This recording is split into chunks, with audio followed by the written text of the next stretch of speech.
Good afternoon, everyone, and welcome back to the 12th webinar of the Evidence-Based Policy and Action Roundtable series. Today's discussion, we shall focus on the fourth SDG goal, that is quality education. Titled as The Intersections of India's Education Policy and Rural Development, today's discussion will focus on the evidence on India's education sector and analyze India's education policy in terms of inclusion and child rights. Rural development has a major role to play in both sending the children to school and keeping them there. So we need to understand how rural development sector kind of intersects with education, and also understand what is the implication of the new education policy in terms of inclusion issues of children in rural in education sector. Today's discussion will be led by three distinguished scholars of the field of education. First, we planned to have Professor Jandhyala Tilak. He is the former professor and vice chancellor of NUEPA and ICSSR National Fellow and distinguished faculty of Council for Social Development, New Delhi. We also have with us Professor Jayanthi Narayan, including Professor Richard Rose from University of Northampton, UK, and Subhendu Bhattacharjee, lead of Policy, Research, Advocacy and Documentary Division from Child Rights and Youth, that is CRIME. So before we have a detailed introduction of our panelists and delve into these questions regarding education and the rights or the challenges and intersections, we would like to invite our Director General, Dr. G. Narendra Kumar, to deliver an welcome address from his end. Sir, it's over to you. Thank you, Ruchina.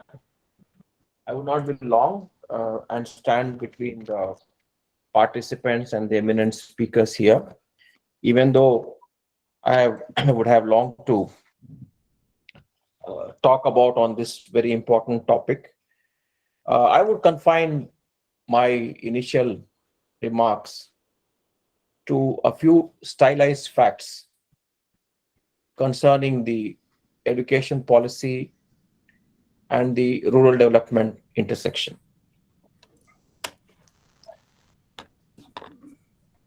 In rural development, where we're situated today is something worthy of note. We made substantial progress with respect to rural infrastructure. We have had this very successful scheme of Prime Minister's Gram Sadak Yojana, which has taken motorable roads to almost every village of this country. Similarly, we have been able to provide good quality electricity supply to almost 95% of the villages. It may be that certain households and pockets within the village may not still be getting electricity supply, but broadly, electricity supply has reached 95% of the villages of this country. Now, under the Jal Jeevan Mission, which is a simple way forward suggested by the Prime Minister to improve quality of life, we are providing good quality pipe drinking water supply to almost every rural household in the country. We are on way to do this. We've almost achieved 60% of the households connected with rural drinking water supply. So we made substantial progress already with respect to infrastructure growth in rural areas. But at the same time, the rural economy is still lagging. Rural economy, which was substantially dependent upon agriculture, is lagging, and the agricultural contribution to the GDP is continuously declining. Last figures that we have is below 15% contribution of agriculture to the GDP. But at the same time, the number of people dependent on agriculture, very large, close to 50% or little over that, which goes to the extent of underemployment in the rural areas. So this is what needs to be addressed. How do we address the unemployment issues or underemployment issues in rural areas effectively through good quality education?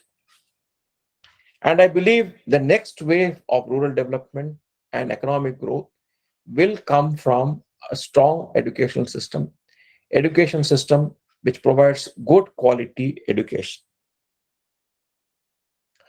But here we need to understand the type of education that is needed to give a boost to economic growth in rural areas.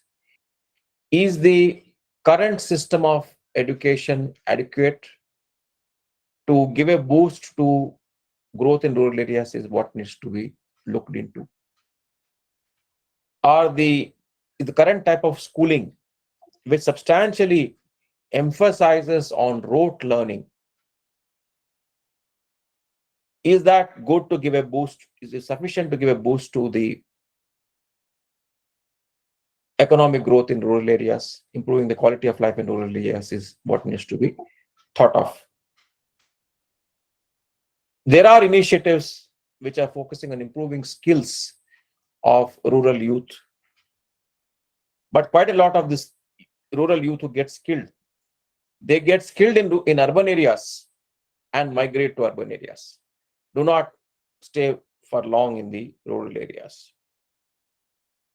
Also, there's the other thing initiative that is being done under the Unnat Bharat Abhiyan of teaching students problem solving skills, not just end at rote learning.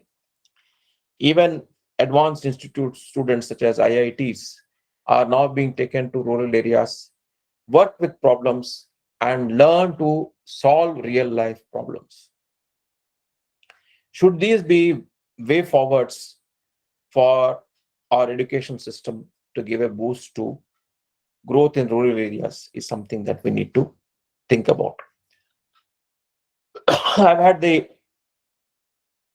good fortune, I must say, working as higher education secretary, technical education secretary in Delhi, also as the school education secretary in Pondicherry. One of the things which is plaguing the education system, the school education system, is the rapid multiplication in the number of schools, dispersion in the number of schools in the rural areas, much below the economic level for providing services. Schools are so far dispersed now that we are not able to provide for good infrastructure in those schools. We are not able to provide good number of teachers in those schools. As a result, the quality of education also would be suffering from such dispersed types of schools in the rural areas. So what can be done about that also, I think, needs focus, attention. Another stylized fact that I wanted to place before the participants here today are the findings of the IT industry, which has grown, loud, and they have said that 20 to 25% of the IT graduates who are trained by the various institutes of this country, universities of this country, only can be employed by the industry. Rest of the people, the industry would reject them. They would not be adequate to fit into the industry. This talks of the crisis of the quality of education. There's a crisis in the quality of education, be that at the school level, be that at the college level, or at the university level. Unless we fix this, we're not going to have good quality manpower to man various of our facilities, various of our institutions, to be able to do well and thrive. That's why I say that the next stage of growth for the country, rural development of the country, should perhaps come from better quality of education, which we need to intensely focus upon. Another and the last stylized fact that I wanted to place before you today is about the manpower in the rural development and Panchayati Raj sector. The rural development and Panchayati Raj sector, government makes investments of almost 4 lakh crore rupees every year. About 2 lakh crores coming from the central government and a matching amount coming from the state government. Of course, there have been various proponents who said that a lot of money which the government spends goes down the drain, is wasted, and nihilists say that it is because of corruption, it is because of inability of government's capacity to be able to deliver. Government is not serious, incapable, and such like criticism is heaped on the government. But we in the NIRD, National Rural Development Panchayati Raj, and the business of capacity building, mainly for government functionaries who deliver these programs. But when we continue to deliver these programs for the government functionaries, we realize that many of the government functionaries who come to our institute are never trained, groomed professionally in the rural development and Panchayati Raj sector. Should these manpower be entrusted with implementation of such a large scale of investment of 4 lakh crore rupees? Are they up to speed to invest the programs, to implement the programs for such a large amount of investment in the country? Obviously, they are not prepared to effectively deal with these programs. Whose fault is it that they are not adequately prepared? Are there good enough programs in this country, educational programs in this country, for producing good quality managers, administrators who can deal with RD and PR? Is it not a failing of our education system? Could we not see the opportunity and the need to train people, skilled people sufficiently to be able to tackle these programs and which takes such a large amount of investment? I think these are the few stylized facts I thought I'll place before you as some pointers for discussion during this webinar. And I will stop at this, and I do not want to stand anymore between the eminent speakers who are gathered here. Thank you so much. Thank you so much, sir. Thank you for the address. Now, coming to the main agenda of the program, we are going to start the panel discussion on intersections of education and rural development policy. Today, we have with us, as we were talking about earlier, 3 leading global experts on the sector of education. First, I would like to welcome Professor Jandhyala B.G. Tilak. He is the former professor and vice chancellor of National University of Educational Planning and Administration. He is currently the ICSSR National Fellow and Distinguished Professor at the Council for Social Development, New Delhi, India. Doctorate from the Delhi School of Economics, Dr. Tilak has taught, besides NUEPA, in the University of Delhi, the Indian Institute of Education, and as a visiting professor at Center for International Cooperation in Education, Hiroshima University, Virginia University, and Sri Sathya Sai Institute of Higher Learning. Professor Tilak was also on the research staff of the World Bank and has been a consultant to many national and international bodies. He is widely published, and he is also author of several books, including Economics of Inequality in Higher Education, Education for Development in Asia, Higher Education, Public Good Markets, and Education and Development in India, Critical Issues in Public Policy. He has served as the editor of Journal of Educational Planning and Administration. He also served as the president of the Comparative Education Society of India and is on the board of Comparative Education Society of Asia. Recipient of several honors and awards, including Swami Pranavananda Saraswati National Award of the UGC, Dr. Malcolm Adishesha Award of 2003, Inspirational Teacher of the Year Global Education Award, Devang Mehta Award for Outstanding Contributions to Education 2015. Among many other honors, he had the privilege of delivering the keynote address in a meeting of the Nobel laureates in Barcelona in 2005. Thank you so much, Professor Tilak, for your time and agreeing to take the session. And our panelists also include Dr. Jayanthi Narayan and her team. Dr. Jayanthi Narayan is a special educator, currently a visiting professor of inclusive education, Faculty of Health, Education and Society at the University of Northampton, UK. She has retired as the Deputy Director from the National Institute for the Empowerment of Persons with Intellectual Disabilities from Government of India. She completed her post-graduation from the State University of New York, USA, specializing in education, learning disabilities, and mental retardation. She holds another MA and PhD in education. She received the Fulbright Senior Research Fellowship for Postdoctoral Research Program at Boston College, Massachusetts, USA. She was awarded honorary doctorate also by the University of Northampton, UK in 2018. Dr. Narayan has been the consultant in spatial and inclusive education in countries including Indonesia, Maldives, China, Bhutan, and Cambodia, hired by UNICEF, UNDP, WHO, and other international agencies. She has written numerous manuals and has research publications in national and international journals of repute and many chapters in books. She was an associate editor for the Oxford Encyclopedia of Inclusive and Special Education, published by the Oxford University Press in 2021. Thank you, Dr. Narayan, for joining us today with your team. And I take it that you are going to introduce your team members as you start speaking in your time. Next, we have Subhendu Bhattacharjee, who has more than 22 years of experience in areas of human and child rights. Currently, he is heading the Policy Research Advocacy and Documentation, or PRAD, Division of Child Rights and Youth, or CRI. Earlier, he was the program head of CRI's North India operations, and in the states of Madhya Pradesh, Uttar Pradesh, Rajasthan, Delhi, Haryana, and Jammu and Kashmir, he has served for over 12 years. Before joining CRI, he worked in National Center for Advocacy Studies, or NCAS, in Pune. He has done his master's and MPhil in mass communication and holds bachelor's and master's degree in law, that is LLB and LLM. Welcome, Subhendu Bhattacharjee, for this session and agreeing to be with us.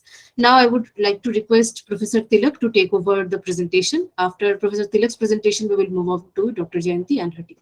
Sir, over to you.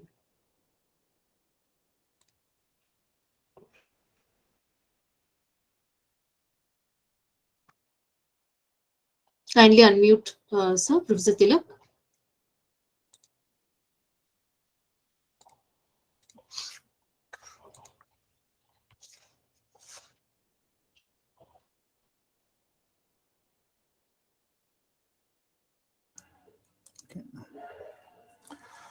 Okay. Okay. I'm sharing this.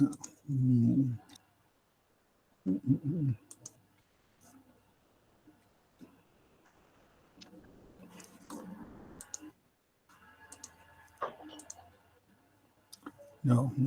Wait a second, please. No problems. Please take it. Just 1 second.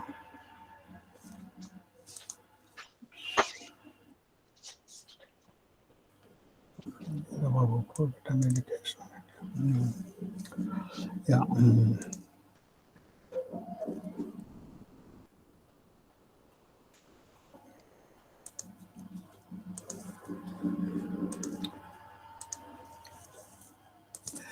Yeah, thank you very much for giving me this opportunity, and I'm sorry for the technical hitches that may still come in between.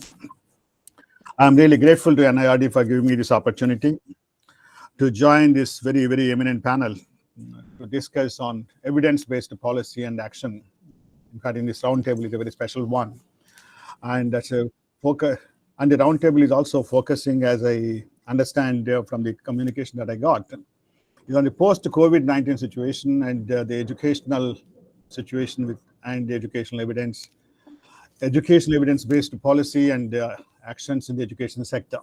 And that's the context in which I thought I would better to speak about COVID-19 and education, and what is the evidence that we have, what is the policy policy initiatives that are being taken, and what is the action that is already being taken.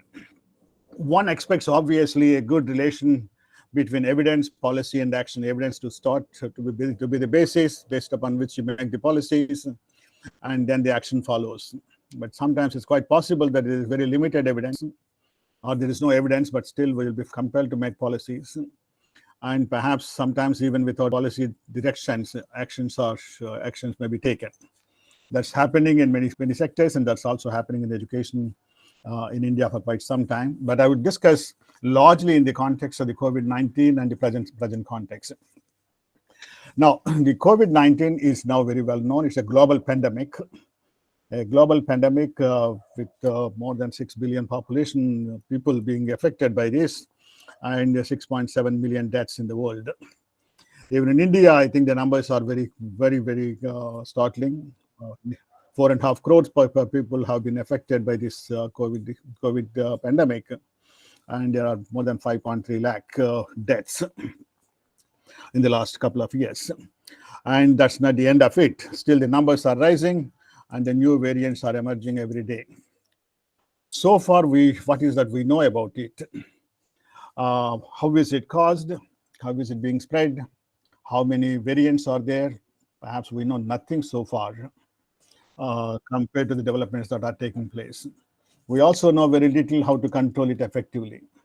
We are experimenting with several vaccines, and we not know how many vaccines would be necessary, how many actions would be really effective, and whether they will completely cure it, or they are only short-term solutions. Whether, in fact, the whole virus is a very short-term phenomenon, like some of the earlier viruses in our recent history, with just short-term implications that can be overlooked in the long run, or it's a very long-term phenomenon. It is likely to stay for quite some time here, and certainly will have long-term implications in the years to come. I think so far the knowledge is very, very weak in this. Nothing is clear. There are quite a few predictions that are made about the virus spread, etc., and the vaccines, but I think all predictions are going away. Many scholars and many planners have made some bold attempts of analyzing the long-term impact of COVID. But I say that even before we fully understand the nature of the crisis or the nature of the pandemic. What I would like to quickly do is briefly describe what is the global devastation that is taking place under 4 phases. The first phase, where a phase of complete lockdown, which I feel is an immediate reaction to the crisis, perhaps immediate necessary reaction to the crisis. Then there are short-term actions and short-term developments that are taking place that are still continuing, because we still feel that it's a short-term phenomenon. And then there's a phase 3, where the schools are being partially opened with some kind of developments. This is Tilak. Sorry to interrupt. I think we are not able to see the change in your slides. So if you change it in the file, we will be able to see. Okay. Just yes. 1 second. Thank you.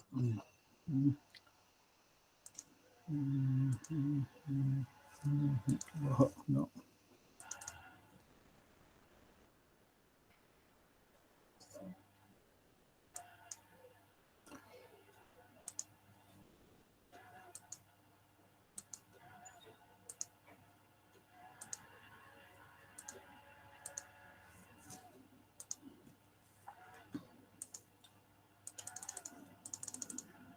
Is it now?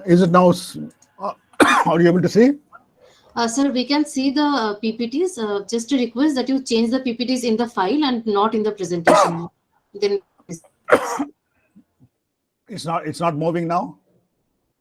Sir, we can see the file, not the presentation. So we can see the PPT file. So if you move it there, we will be able to see the change. Oh, okay. You mean say this is visible? Yes. Yes. Right. Okay. Then there are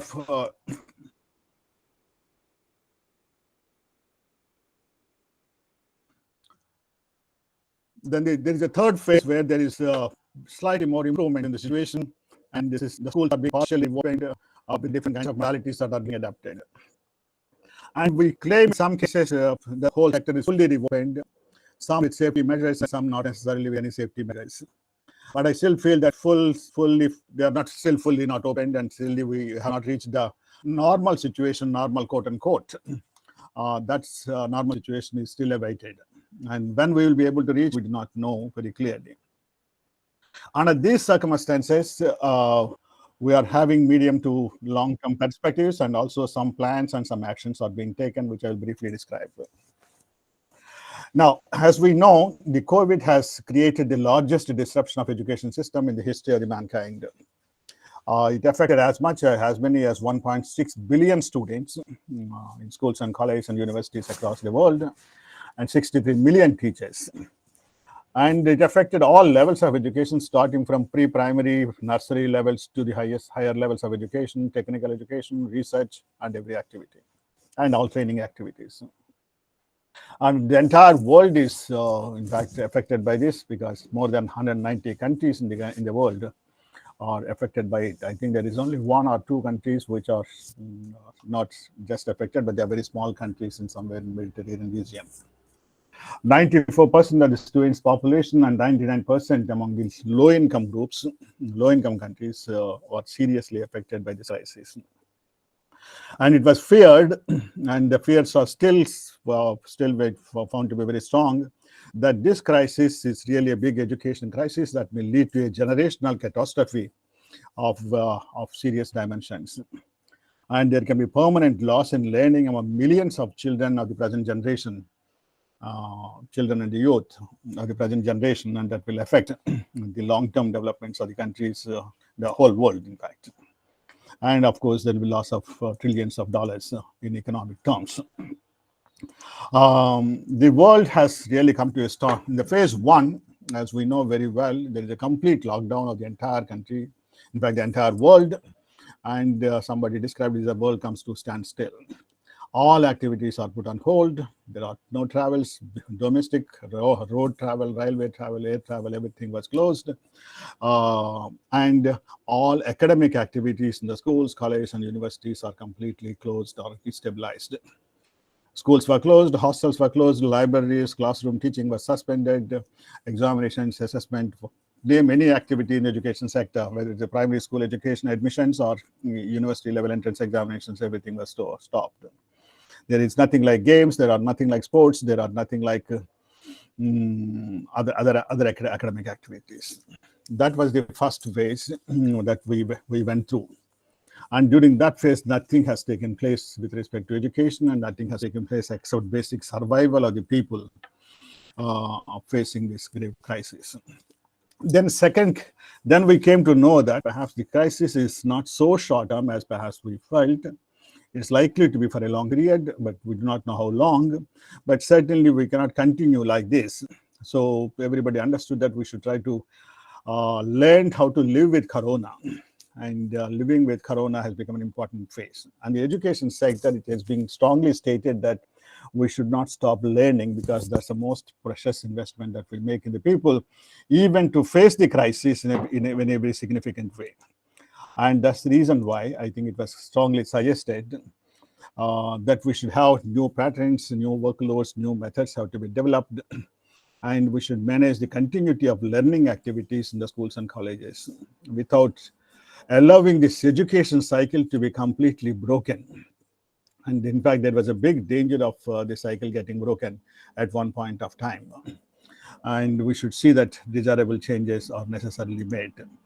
And what we need is, the only option when we wish to live with Corona is to make some plans, immediate plans, and short-term plans, short-term policies, medium-term and long-term plans have to be developed by the education sector and by the rest of the country, rest of the economies also. It's really a challenging time for everybody, including specifically for the academic community, the teachers, the administrators, the planners, the policy makers, to work under such uncertainty without knowing how long that will continue. And after the schools, after the first phase, then once we realized that the teaching has to be resumed, I think the only way that was thought viable at that point of time was to have something like some arrangements for online educational activities, which is described by many as an emergency response to the crisis, as a short-term emergency response to the crisis. So some schools, good resource-based, resourceful schools, or schools with some sufficient amount of resources, could adopt these digital tools and launch online activities, particularly in teaching and little bit evaluation and little bit interactions. So there is a big shift from face-to-face methods of teaching and learning to online teaching methods. Teaching from home, like learning, like working from home, it became normal, and so students are learning from home. So working from home, teaching from home, and learning from home, learning at home, became the activities of that period. And in fact, since we were not prepared at all, the techniques, the resources were improvised. We do not have really sufficiently any skills. In fact, I can say that no school in the country, no university in the country has at that point of time sufficiently well prepared to face the crisis, so they don't have any resources. So it's really a crisis-driven emergency remote teaching practice that we have developed. And we should recognize that it is completely different from well-planned online programs.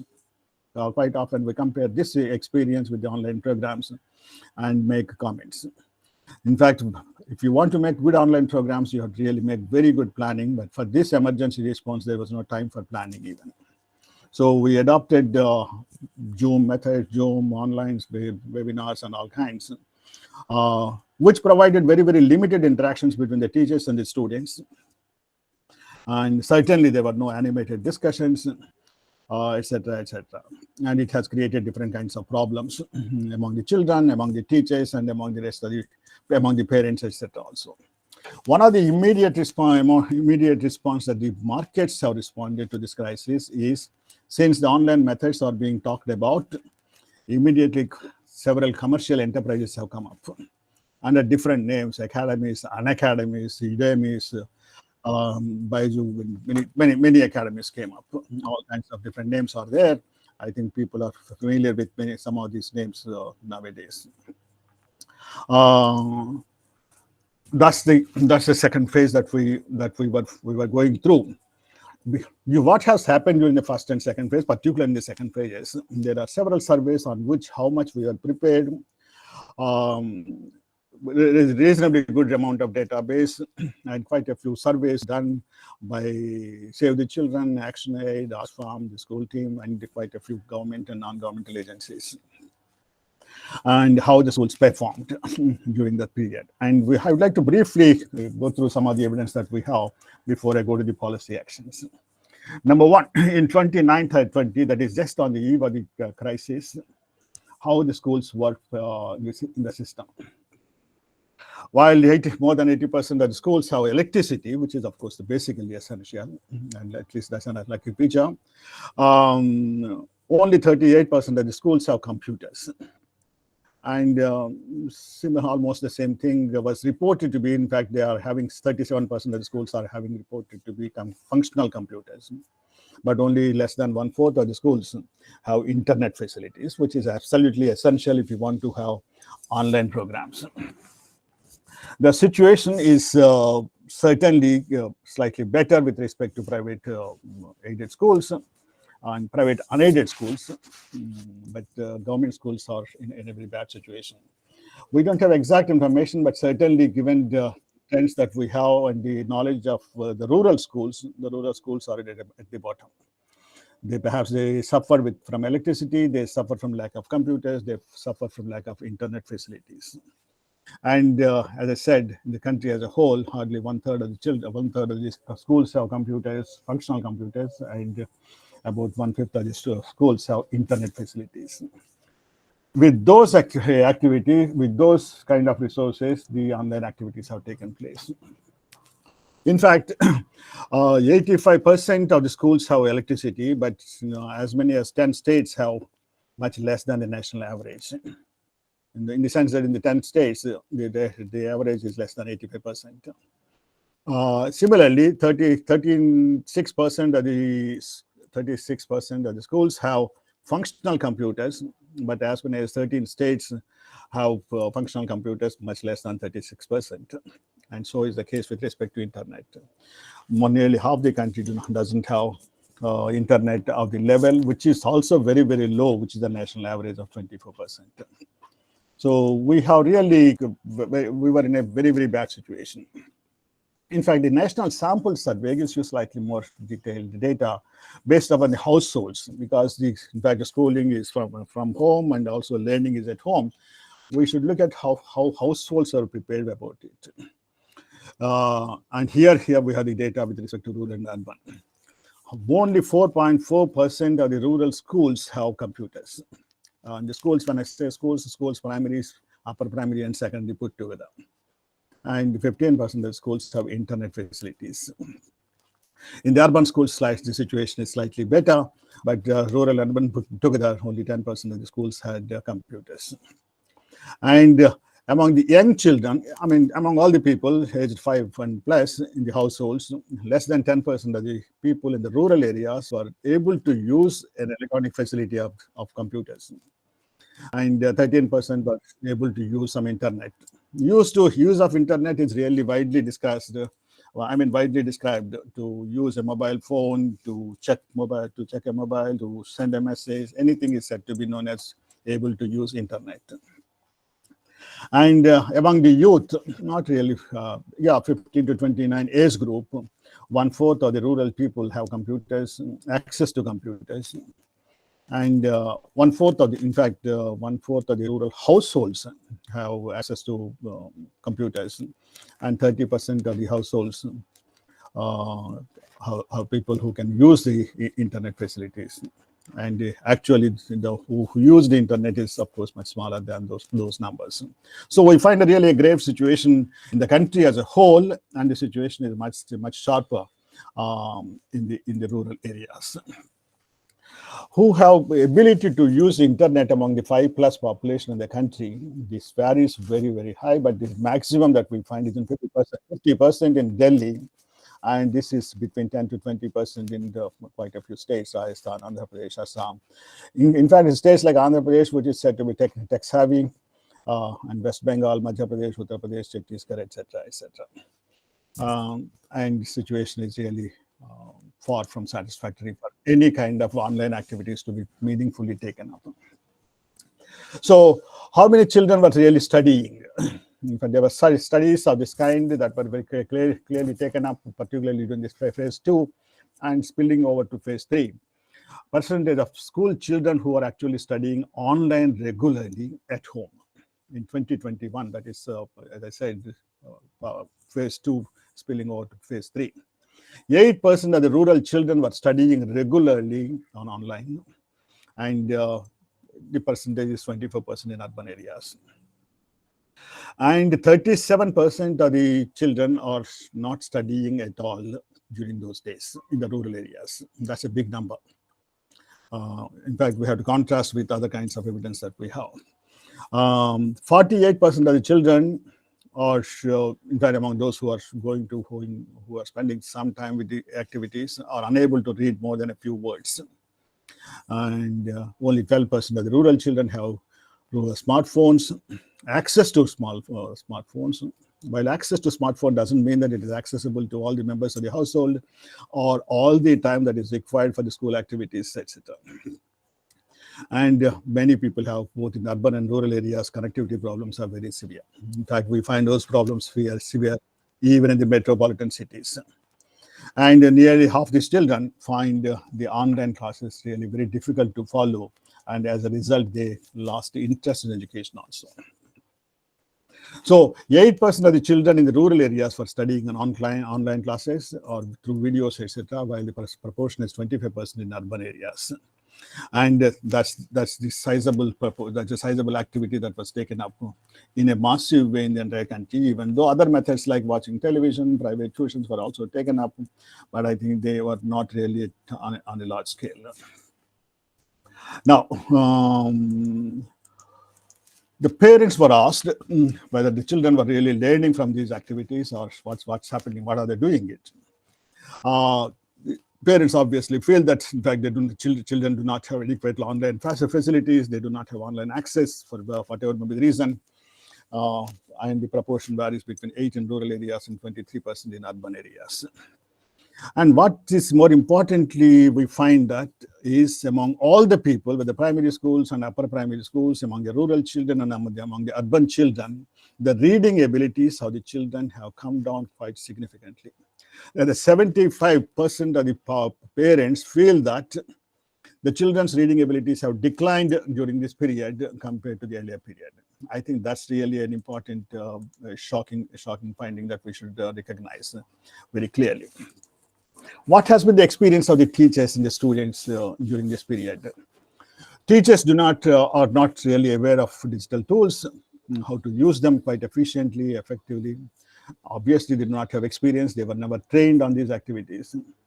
And they also find it very difficult to make when making classroom management, remote classroom management. There is no training, there are no facilities also. So all facilities are improvised facilities made on an urgent basis. So quite a few teachers, good numbers of teachers got demotivated and frustrated, and many people have also reported to have left the jobs.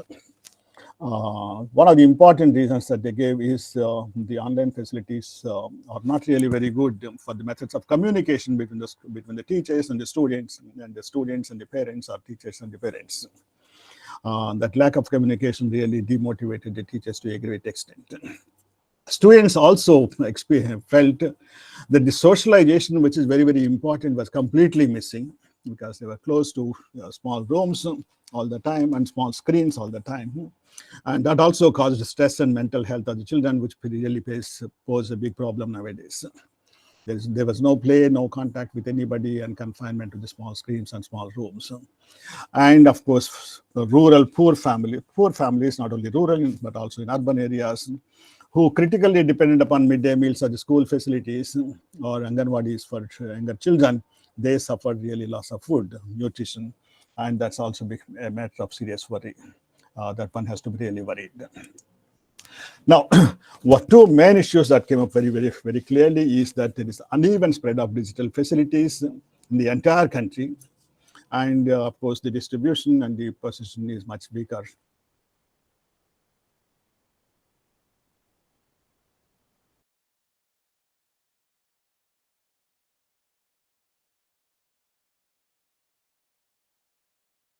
In the rural areas, and teachers are not at all trained. If they are sufficient, different kinds of losses, and both because of lockdown and online learning activity on online learning programs. The Ajit Premji University in a study has estimated that there is 82% loss in language skills of children in primary education, and in mathematics the loss is as high as 92%.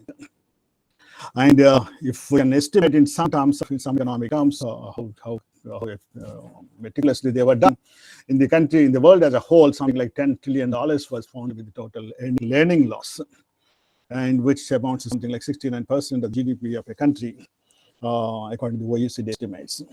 It was also forecasted that the GDP would fall by 1.5% compared to the past, or compared to the potential growth, otherwise earlier predicted growth, for the remainder of the entire century, means nearly the next 80 years. So socialization is a big loss for the children, for the parents, for the teachers in the educational activities, when we are confining to educational activities. The stress, mental health of the children with no play, no contact, etc., is an important health problem that we find. And a closely related health problem is the loss of food and nutrition for particularly poor and lower income groups. Widening of inequalities in education have taken place both in terms of access and also in learning, essentially because the online activities are not accessible to all, and the available facilities are unequally distributed and inefficiently used. And for the many free people, there's loss of employment and a lot of wages, which has resulted in increase in the child labor activities, necessitating dropouts from schools. In fact, dropouts is really a big problem, which was really tackled very efficiently over the last few years, as perhaps emerges as an important problem nowadays for the educational planners. And these short-term effects have very long-term repercussions. And loss in literacy and learning levels could be a really permanent loss. Well, there are also reports that quite a good number of teachers died during this period because of the COVID, and we don't have exhaustive figures, but the numbers are really very big, at least in some cases. Now that's phase 2, when online activities were the only activities that were taken up. Now in the phase 3, there is a slow, partial, graded opening of the schools.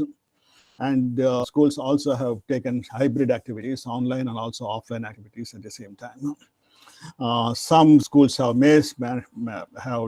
arranged new kinds of classroom systems. Students and teachers with masks have to come. Of course, the social distance was followed, sanitizers and others. Hygiene facilities were made compulsory, but they were available to all the children, etc., etc., is an important issue. And they were also staggering in the sense that some students will come on first day and some students on the second day of the week and some students on third day of the week, or shift in the morning shift, evening shift, etc., etc. And what was experienced was very clearly, not only that the safety norms were could not be clearly enforced, but student attendance has fallen very significantly, essentially because, as I noted, the students' interest in the educational activities has come down, and it's becoming very difficult to get them back.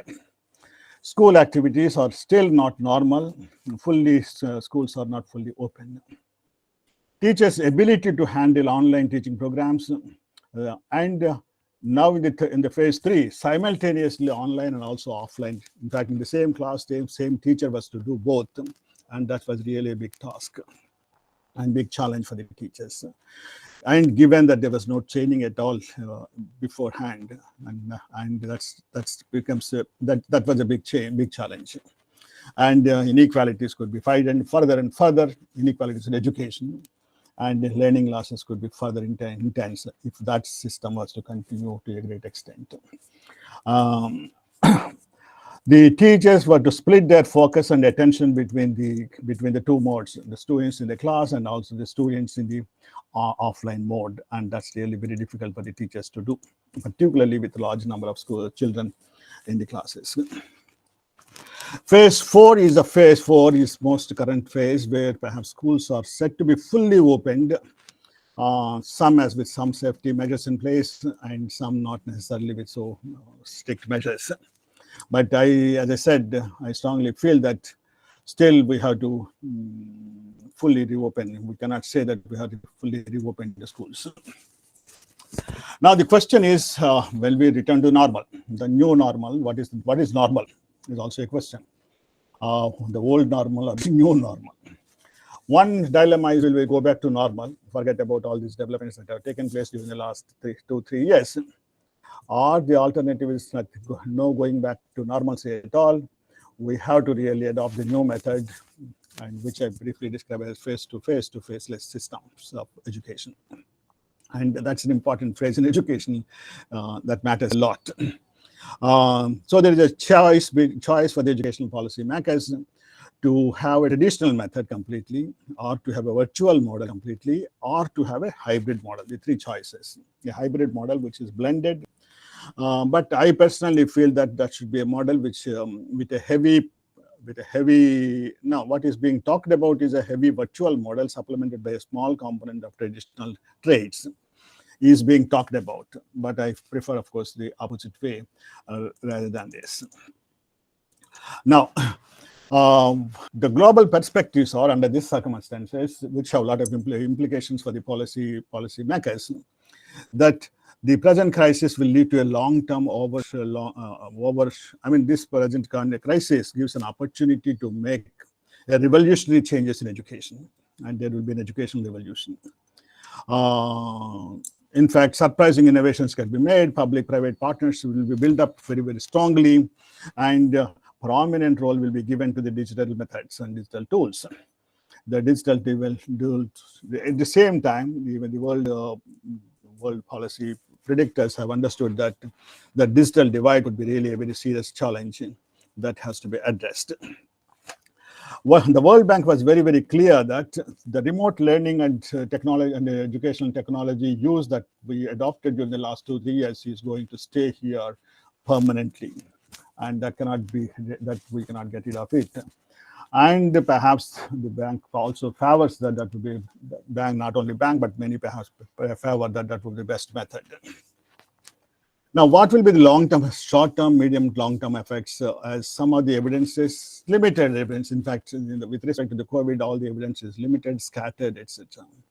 But some strong, robust evidence also came up from these scattered evidences. The COVID-19 pandemic has changed the education sector forever.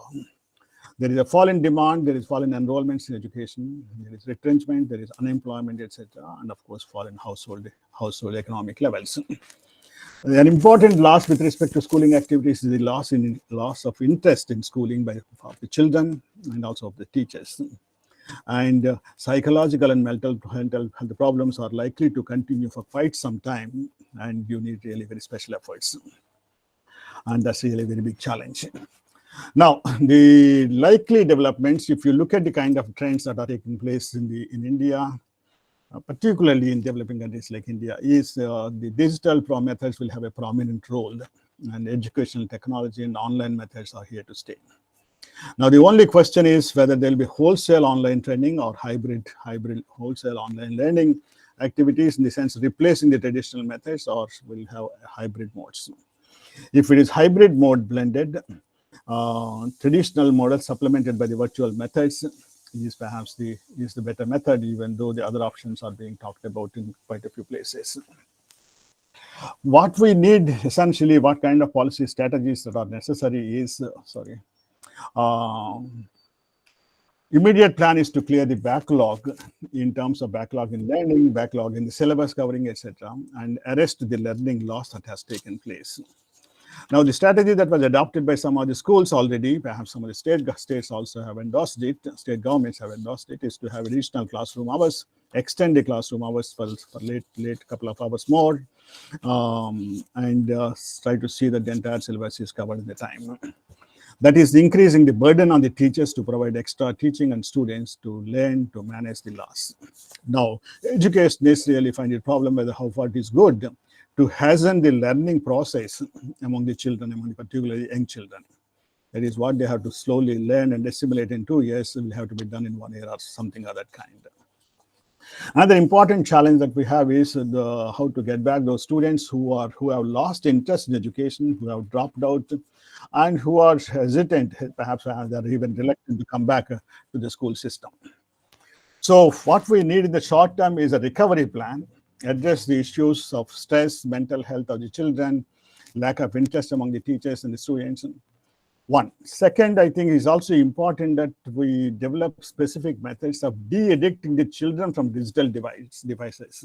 Some children got really fascinated. They spend a lot of time spoiling their health also, even when it is not absolutely necessary, but they got habituated to this.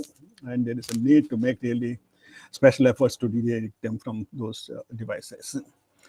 Get back to children, to the schools, to the traditional methods of teaching.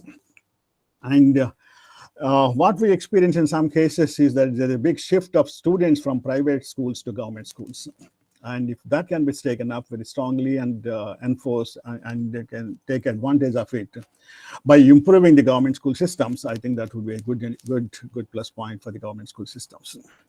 In the medium term is really not really long-term medium. We have a serious shortage of teachers everywhere in the entire country. But at this stage, since you have double task nowadays, you have to recruit the qualified teachers in full numbers. And also at the same time, you focus on the training of those teachers to face the students who are really having different kinds of problems with mental fears and also physical inabilities to cope up with the kind of curriculum, with the kind of extra syllabus, etc., etc. And I said, I think it's time to strengthen the public school system in a big way. Long term, again, I don't have any definition of a long term. I think Keynes once said, Lord Keynes, an economist, have said that long term and all people are dead, so we don't have to worry about long term. So long term is also something like a slightly medium term. We need heavy investment in school infrastructure.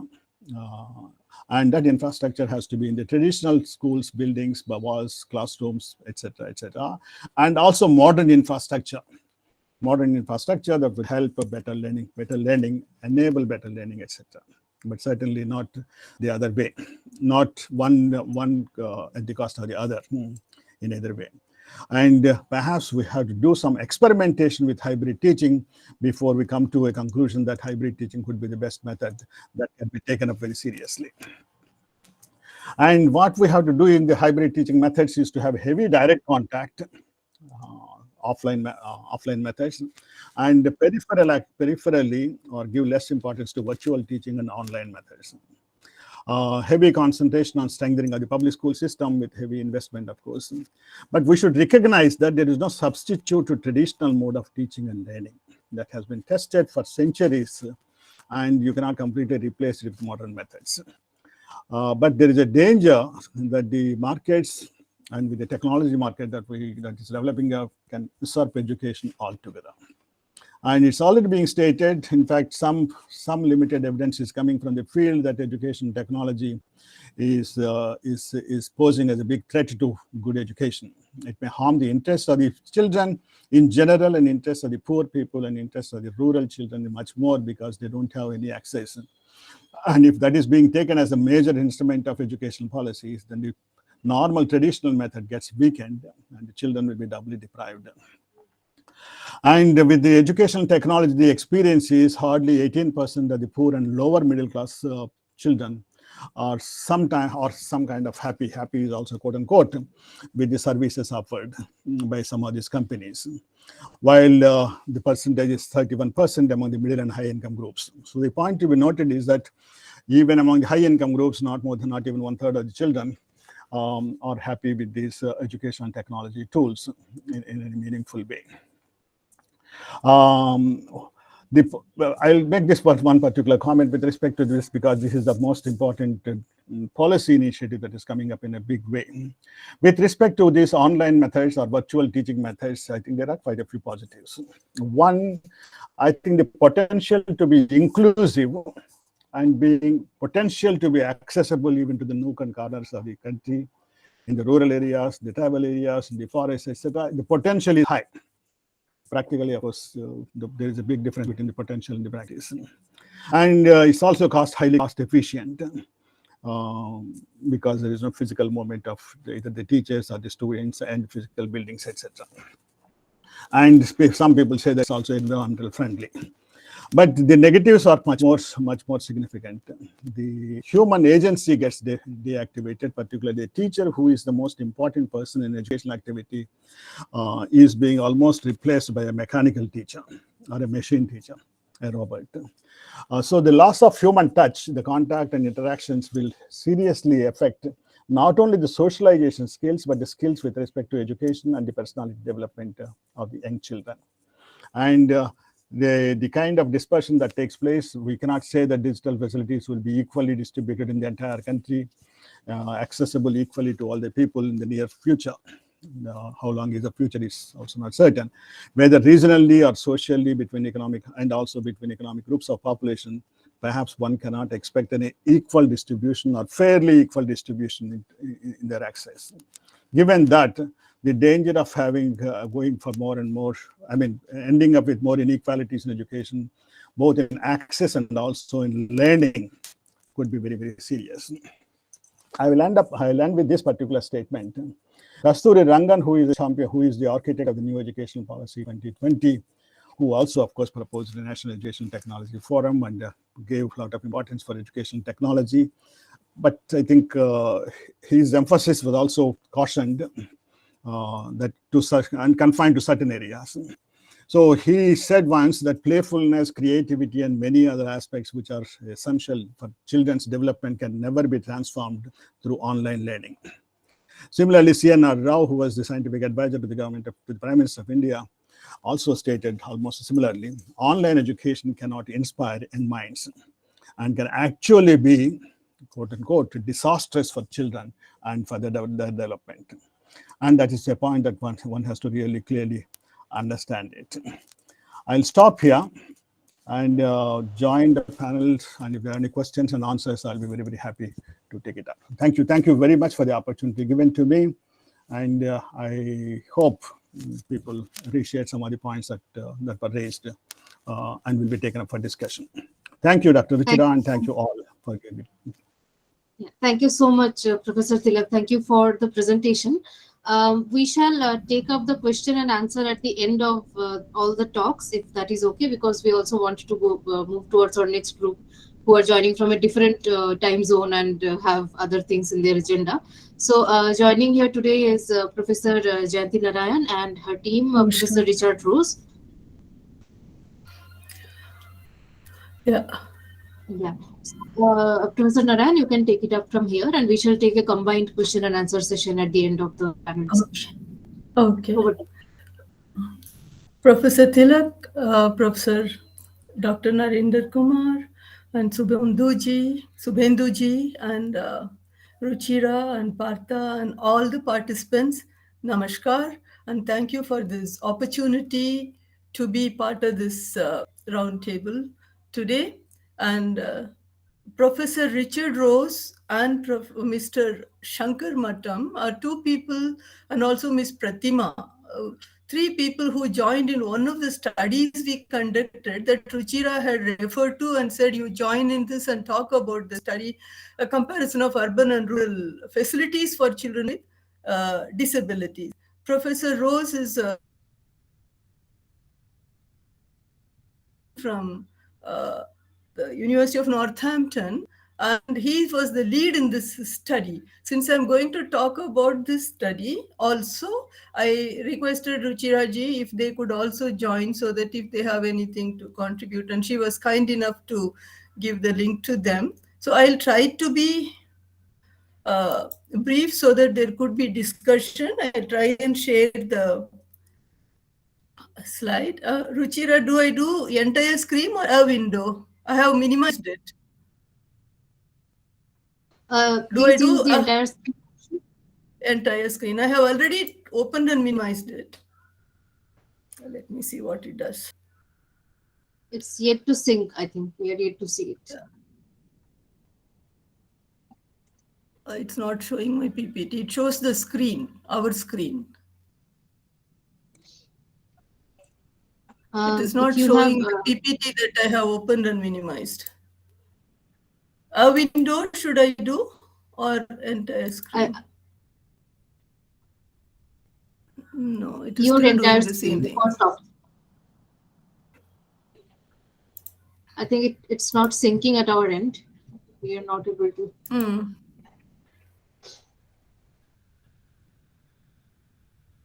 No issues. I'll share it from my end, Dr. Jayanthi, if that is okay with you. Because I have opened and minimized it on my desktop, but it's not showing. Usually it will show immediately and then we'll be able to make use of it. Yeah, if you can, let us not waste time. Already we are running short of time. Yes, I'll share it from my end. Please no issues. Share it. Can you? Is the PPT visible? Not yet, but it is in process, I think. Yeah. Now it is visible. Can you see the slides change? Yeah. I will let you know each time we have to change. Yeah, let it be here. Thank you. So friends, I'm going to talk about the education of children with disabilities in rural area because they are also citizens with us and they also have the equal right as we see today with the acts and policies and everything. So I'm going to take a few minutes to talk about our educational system and children's in rural and urban is a study that Ruchira had mentioned, so I'll take a little more time on that. Next slide, please. Next slide. Yeah, usually disabilities are basically in major three groups, that is sensory, that includes vision impairment and hearing impairment, then motor, that tends to use our speech and movement, mobility related, and third one to do with our brain, the intellectual and developmental disability. These are three broad areas where one tends to have a disability.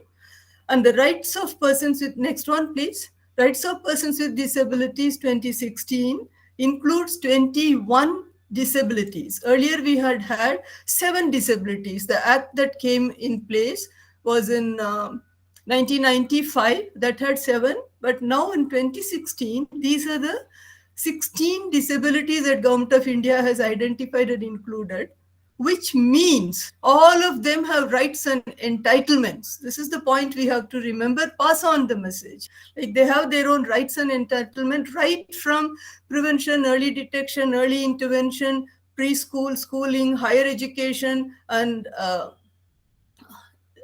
old age. All the way through, they have their own rights that they will be able to exercise. Next one. Yeah, in this, the developmental disabilities tend to have children broadly put in a basket. The developmental disabilities that includes intellectual disability, autism, cerebral palsy, learning disabilities.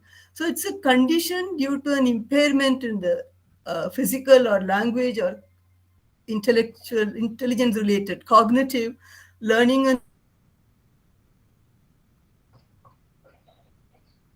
behavioral areas. I'm just taking a few slides to put this introduction so that the rest of what I say will connect. That's the reason I'm not taking a class, I'm just giving the basics. Yeah.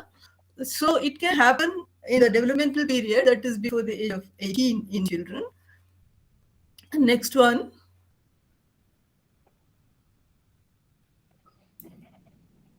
So what if the children have developmental disabilities? So it can affect their day-to-day functioning, usually lasts throughout the person's life. And the key point here is that with early intervention and training, this can be minimized. So earlier, the child, even if it is a suspicion that the development is slower, development is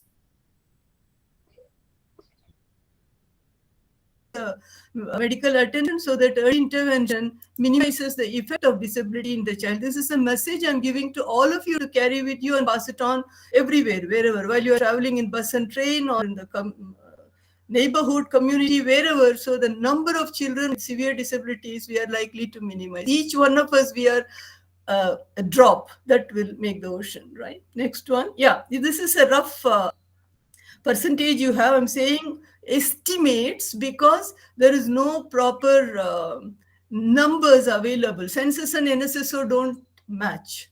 So the numbers are different. So what you see on the screen is a rough estimate. So intellectual disability about 2%. More than one disability is a multiple disability. That's about 0.2%. Autism has not yet been included in census or NSSO. It's currently, it is said as 1 in 500, but it is increasing is what is happening now. So also learning disability is not done any census or NSSO, but it is considered internationally as 7 to 10%. Next one, please. These are the legislations we have, friends. Currently, the two that you see in blue are the game changers that we are having right now, and also the Right to Education Act 2009. So, Rights of Persons with Disabilities Act 2016 has given them a whole lot of rights, and the beauty is this is synchronized with the UNCRPD, that is United Nations Convention on Rights of Persons with Disabilities. Government of India has synchronized our RPWD, the 2016 Act, to the UNCRPD. That is, whatever is in the UNCRPD, we have aligned our act to that. And I'm proud to say India was one of the earliest countries to ratify UNCRPD, which means we will change our act to fall in line with UNCRPD. So the 1995 act that I mentioned about, that had only 7 disabilities, is replaced with this, with the 2016, aligning it to UNCRPD. Just go on the net, it's in Hindi, it's in English, just see what are all the rights that our persons with disabilities have, pass it on to anybody who see around you who has a disability.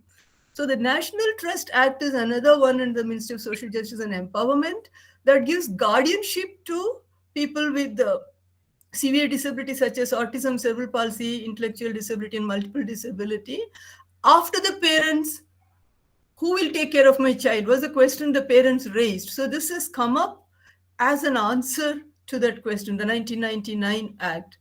And the one that you see as Rehabilitation Council of India Act, please note, this regulates all the rehabilitation professionals' education. So we have a central register in Delhi. Each one of us who qualify there with the special education or speech pathology or community-based rehabilitation or whatever, we do it in an organization recognized by RCI, Rehabilitation Council of India. And when we graduate, we apply and we get a number. Without that number in India, a person cannot practice rehabilitation. Like a medical license number, it's a license number. And all the rehabilitation courses are regulated by Rehabilitation Council of India. And so the requirements in terms of staff, in terms of curriculum to be followed, in terms of infrastructure, everything is prescribed by Rehab Council. So all of us who are in rehabilitation have that number. If you apply for a job and you have done it elsewhere, even if it is abroad, it has to be again what they call accredited into Rehabilitation Council for you to get a job in rehabilitation area. So this is a big move. I'm intentionally telling this because you will connect it when you see the following slides that you are going to see. And Right to Education Act, of course, all of us know that has brought about a big change in our country, making education as a fundamental right. And the recent National Education Policy 2020 that Professor Tilak was mentioning about is linked to RPWD, the first act that I spoke to, so that the rights of persons with disabilities and the National Education Policy blended together can come up with plan of actions that is appropriate for them. Next one, please, Ruchira ji. Yeah. So here is one study that I would like to talk about. There are two studies that I'm going to talk about. This one study, why I want to share this with you is, this was done, when was it? 2017, as you see in this. Society for the Elimination of Rural Poverty in Andhra Pradesh, when Andhra Pradesh was not yet divided at that point of time. The study was carried out by SERP. SERP has a division for disabilities, and therefore we decided, I was a consultant with them after I completed with my National Institute for the Empowerment of Persons with Intellectual Disabilities. We decided that we will train the local people, because people trained in urban areas tend to settle down in urban areas. They don't tend to go back to the rural areas and work. And therefore, we said we will train community resource persons. And the second point we kept in mind is that this person is going to be himself or herself disabled. So many of them later told us after the training was over that we were shunned in a corner and they all thought we are burdens. But after the training, we have a respect in our community and we are able to do a lot of things. So these were persons with either locomotor disability, or if it is intellectual disability, a parent or sister or somebody they could join. So as you see, we had trained all over Andhra Pradesh. There were pockets. This was a World Bank funded project itself. So 130 women were trained in 5 groups, 25, 30 people in one group. And the program was not continuous, friends. It was 5-day training on screening. Go back to your village, screen, as we have told you. Screening collects a lot of people of suspected person. Then comes assessment that points to what disability, right? So screening they did, they came back. Then we taught them as to where to send them, how to, because they were all 8th class pass or 10th class pass, not highly educated. So they could screen, and we had given them the skills for referral, and we interfaced the hospitals for the health issues and institutes for hearing impairment, vision impairment. All of those interface was done. And then they would do the referrals. And after the entitlements, they also took care to see that the entitlements for these persons with disability, they could receive. What do I mean by entitlements? They had a travel concession. If they have a certificate, they had a lot of benefits under that they were able to receive. Even subsistence allowance is given to them. So these ladies and men whom we trained made sure that they had access to those and they got the entitlements. And the third phase, we trained them in basic stimulation, which will not harm, making sure that this is not going to harm the child if the developments are delayed. Certain stimulation exercises, playing with toys, doing things like that are going to help them. So that training, 3 phases, each one had train, work, train, so that they had the real hands-on which we visited. And these people later, as I told you, reported our childhood was not good. We were not treated well. Even now we were not treated well. But after this training, people look up at us. We had connected them to SHG also. So when the self-help groups are linked to them, after World Bank funding stops, sustaining their work has to happen. So they made an arrangement within for some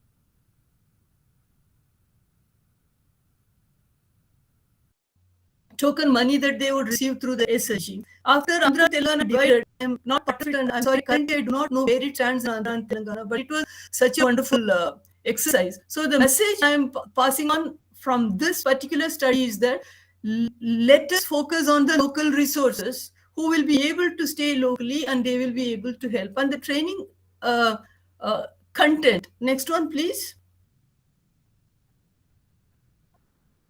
Yeah, so simple that they were able to take it with them. How to identify early? You know, what all can be the risk factors during conception, during pregnancy, during delivery. And most of you will be familiar with this very, very non-invasive APGAR score. 10 points are there. Appearance of the child, as soon as the child is born, it is seen. A for APGAR is the name of the person who got it, and also it's an acronym. A for appearance, does the child look pink or is he blue or yellow? There is a point that you have to note it in mind. Each of them have 2 points, total is 10. So A for appearance, P for pulse, G for grimace reflex. If you put your finger near the nose, that the child sneeze or sneeze related behavior does he do. Other A is for activity, is the bilateral movement good in the child, and then the R is respiration. Just look at the child, and then 2 marks. That if the total is 8 and above, you are having a healthy baby born right now. 5 to 7 needs follow up. Child may be at risk, and below 5 needs to be definitely referred. So right at birth, you can suspect things can go wrong and you can help. Again, I'm telling this here because you may take, if a pregnant lady is going to the hospital for delivery, tell them to ask for Apgar. Most of the hospitals, even in PHCs, I see that they write Apgar in the paper nowadays. Ask for Apgar, take the advice if the child has to get the support. And then the other visible signs like birth defects, Down syndrome has specific features, small head, microcephaly, large head, I don't know. These are children who need to be immediately referred, and our CRPs were excellent. The ones whom we trained in the rural area, quick to learn. I've also been teaching at diploma, BEd, MEd levels, but I found these people very quick to learn. One, because they themselves are, some of them are married, they have children, they could relate. And also that they found this very interesting. It was fantastic and it was a great experience. Next one, Ruchiraji. It's just a sample of what was the content, right? And also we taught them to work with the parents, because as soon as the diagnosis is given, parents' first expression is denial. Oh no, all is fine. And they go doctor shopping. Somebody, koi bhi to bolenge na ki tumhari bachi achhi hai. So somebody will say that all is well. So that they keep on doing the doctor shopping. Then मेरे घर में तो सब लोग ठीक हैं, आपके घर में तो कोई ऐसे ऐसा रहा, husband and wife, they have the guilt and shame and blame game between them. So that goes on, the family has a problem. And then helplessness started, then they start to, okay, maybe something is wrong, neighborhood child if I see, and then my child I see, I do see a different, helpless, where to go, what to do. And then finally, after some counseling, etc., acceptance. Only after acceptance, what you tell will work in them. If they are in still denial mode, all your therapies are not going to work. So our CRPs are trained in talking to the parents also, telling them these are the reasons why you need to see a doctor. A lot of may say all is well, finally, or something is wrong. It is early intervention that helps, right? And even the NEP 2020 talks about preschool years included into the school now. It is not first class onwards, it's preschool onwards that is in NEP 2020 now, the foundational years. So before that, when we identify and then give the support, definitely we reduce the effect of disability if it is going to be there in the child. Next one, please, Ruchira. Yeah, all the photographs you see are from that project where the CRP training. The girl who's helping with the baby is a CRP. Every picture you've been seeing is from that. Yeah, so they train the family members. Another thing we caught on is getting the grandparents. So the grandparents are generally little free at home kind of people, and mother is always loaded. So we said, you can do it, come on. And then they used to be the one who would come for the stimulation exercises and all that. So home-based and center-based training was given. Next one, please.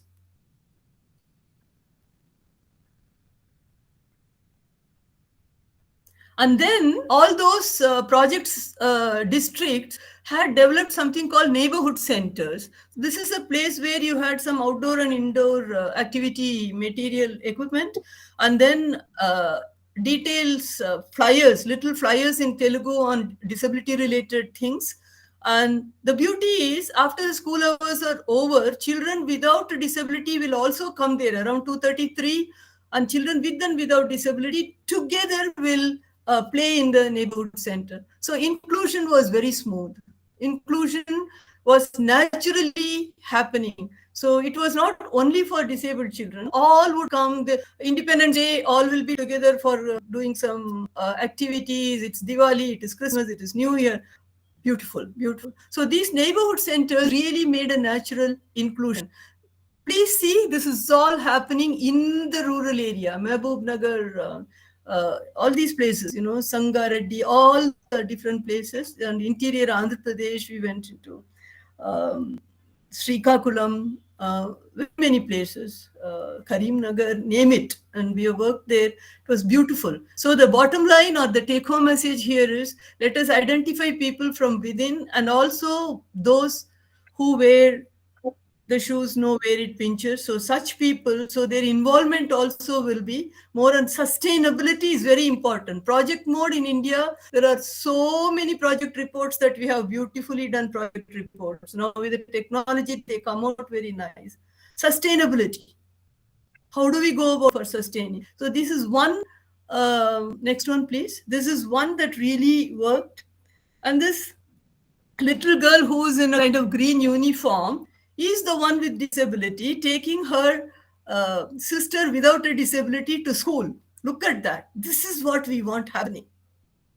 The one with disability, intellectual disability she had, very responsibly, she takes her sister without a disability to the school. So let us not say, oh, person with disability burdens. No, we have to identify where is their skill for contributing.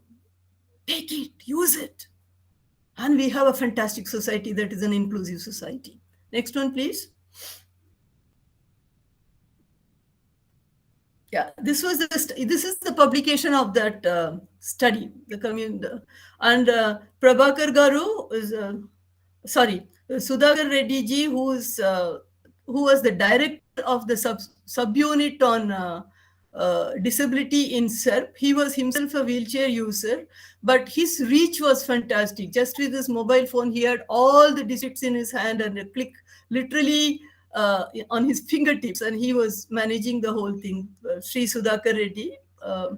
And Raja Pratap Kumar was the coordinator for all the districts for the CRP training project. And so he contributed in connecting all of them. And he had a way of reaching them that was very convincing in beautiful Telugu. It was, I would call it a very, very wonderful project. And in some places I hear it is being sustained, but I don't have the total detail to share with you.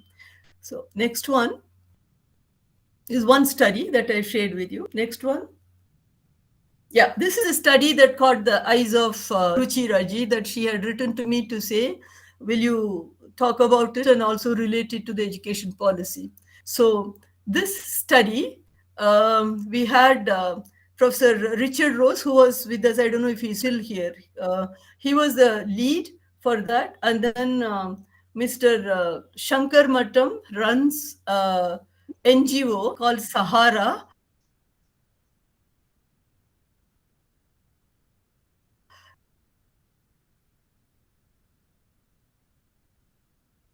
In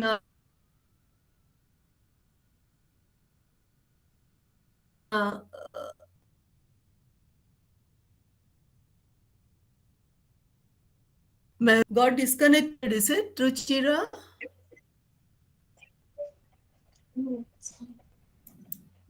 Is it got disconnected? No, Yeah. it's working. Yeah, has it come back? No, in between it got disconnected for me, sorry. Yeah, so we four worked on it. So Sahara that they are running was the base from where we worked. In fact, Sahara also, at the request of the district collector of Mehboob Nagar, had done a situation analysis of persons with disabilities, particularly children, in Mehboob Nagar, and actions to be taken, for which Professor Rose was again the lead person. So Mr. Shankar and Professor Rose were here. I don't know if they are still there, but they were with us. So this is a small scale Yes, I'm study. still here, Jayanthi. Oh, okay, Richard. Okay. So you will supplement if I'm missing out anything. Yes, okay. I should be here for another 20 minutes or so. Richard. Yeah. So this has certain inclusive education related issues. What is it that is available in urban area that our children are unable to get in rural area, or how are they getting it? This was the main focus. So it was done through a semi-structured interview. We interviewed the participants. Next one, please.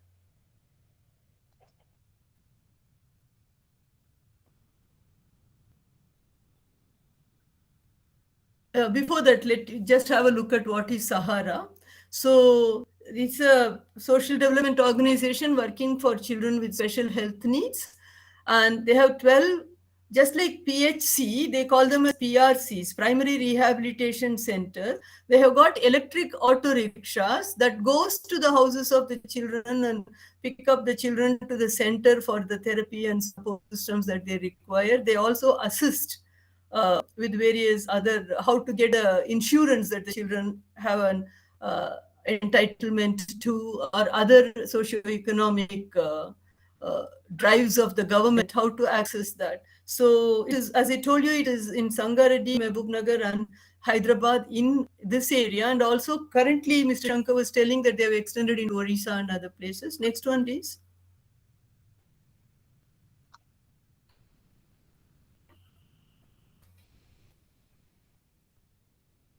This is Sahara. These are the activities. And Sahara also runs a Rehabilitation Council of India cleared courses for early intervention and at B.Ed level. Because it is situated in Sangareddy district, kind of a rural area, it is expected, we are hoping, first batch is going on now, we are hoping that those who get qualified from these this center are likely to work in rural areas. See, you will be seeing my anxiety about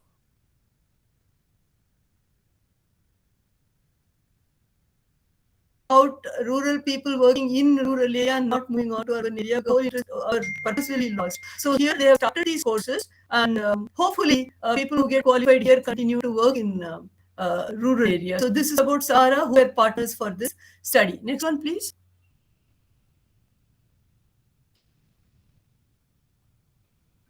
Yeah, so we had research questions that what are all the facilities? We wanted to find answers to this. What is the support system available for families who have children with disability in metropolitan city of Hyderabad? Do such families have similar equal support in Sangareddy also?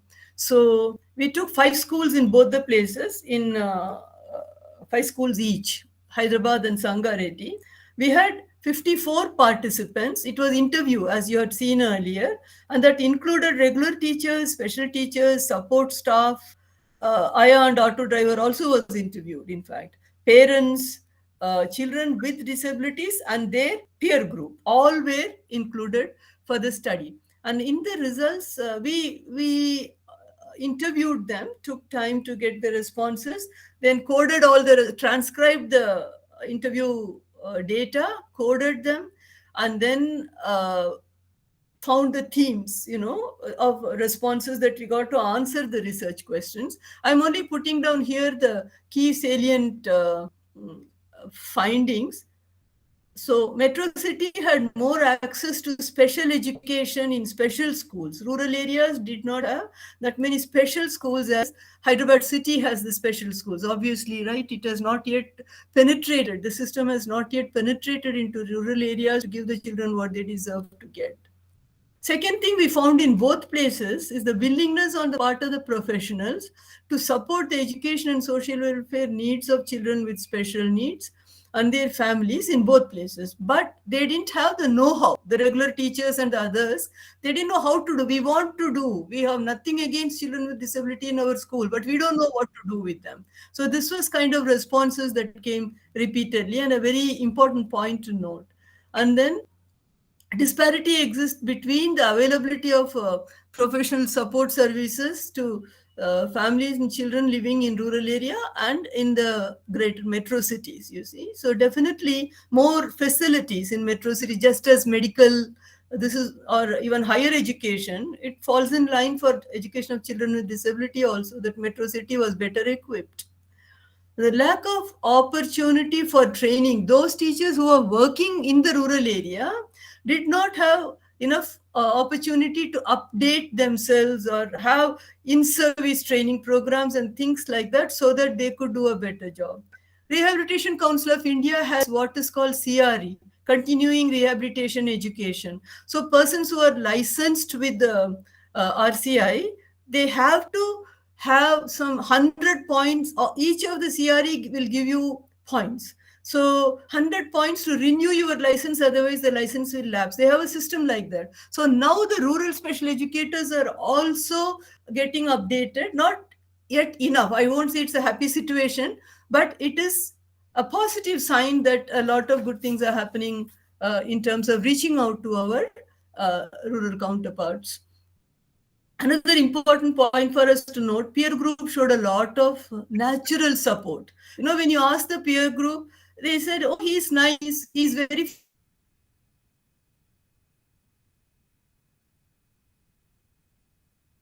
friendly with children. Said he's very slow to write, so we will write his homework on the board in his notebook also after we finish writing on our notebook. No barriers. Friends, we have to take advantage of this before the children develop barriers. Inclusion has to happen smoothly and should be appreciated, right? So even the children with disabilities were happy with their peer group. I don't think there was any complaint on I'm being teased and bullied. They were happy. My friends are good. I shared pencil with them. That kind of stuff. Only in the interview it emerged. So we have to take advantage of getting our children sensitized. So future generation, there is nothing like segregation inclusion, but there is a natural inclusion right from childhood in children. And the parents in the rural areas were happy that their child is accepted in a regular school. Just that acceptance in a school was making them happy. Whereas in the urban city, the parents said, that's not adequate, this is not adequate, my child is not taught well, maybe I should shift my child to the special school. So they had their expectations also high and the demands were also, naturally, I'm not blaming them, but they know what to ask for. Whereas the rural parents were just happy that my child is accepted and he is going to school. So they should be better aware that the child needs to get what he deserves to get. Yeah, and some urban parents preferred the special schools to regular school, particularly for children with autism spectrum disorders and all. They said they thought regular school teachers are not able to manage them. This was the study that got published in the MDPI, in the educational sciences. So, Richard, you want to add something?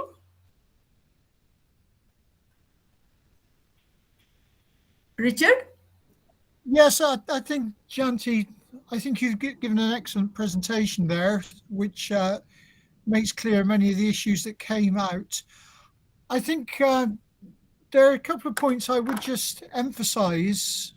The first is that there's no lack of willingness on the part of people in the communities that we explored and other communities in India where I've been privileged to work.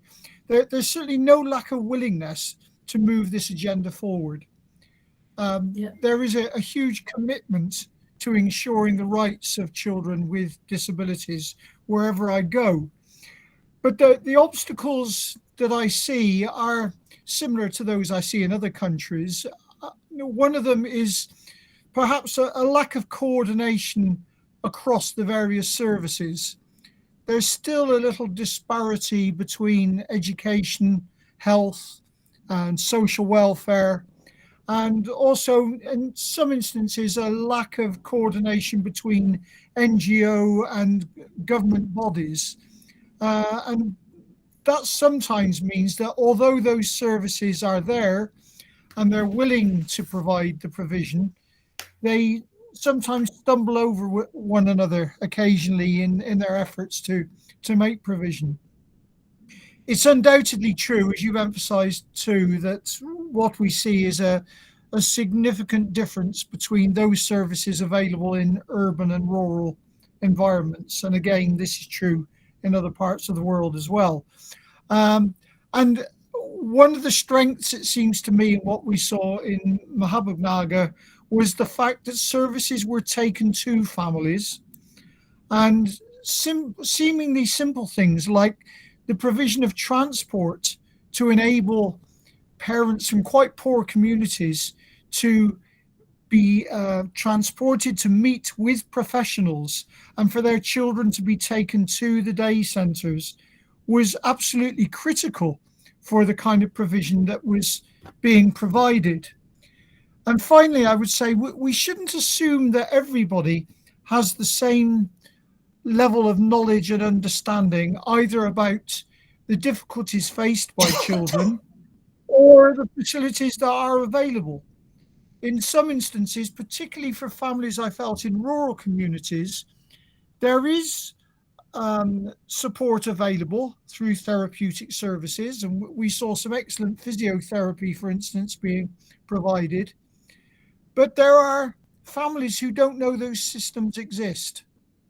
And that, again, is a kind of breakdown in communication, where possibly communication in the urban environments, certainly in metropolitan cities like Hyderabad, is more easily managed than it is in the rural communities. And there are some of the issues that I think need to be confronted if progress is going to be made sufficiently in this area. And going back to the earlier presentation as well, the excellent presentation of the impact on COVID, I think we're all aware that that has put these situations back further and has caused increased disruption. And I would anticipate that in the next period, there's going to be a considerable debate about how resources are utilised in order to ensure that children with disabilities are not left behind as the problems that occurred for those who have no disabilities were exacerbated through the COVID pandemic. So thank you, Jayanthi, for your excellent presentation. Ruchira, there is a little more, 2 more slides in that. Let me just finish with it, otherwise it won't close.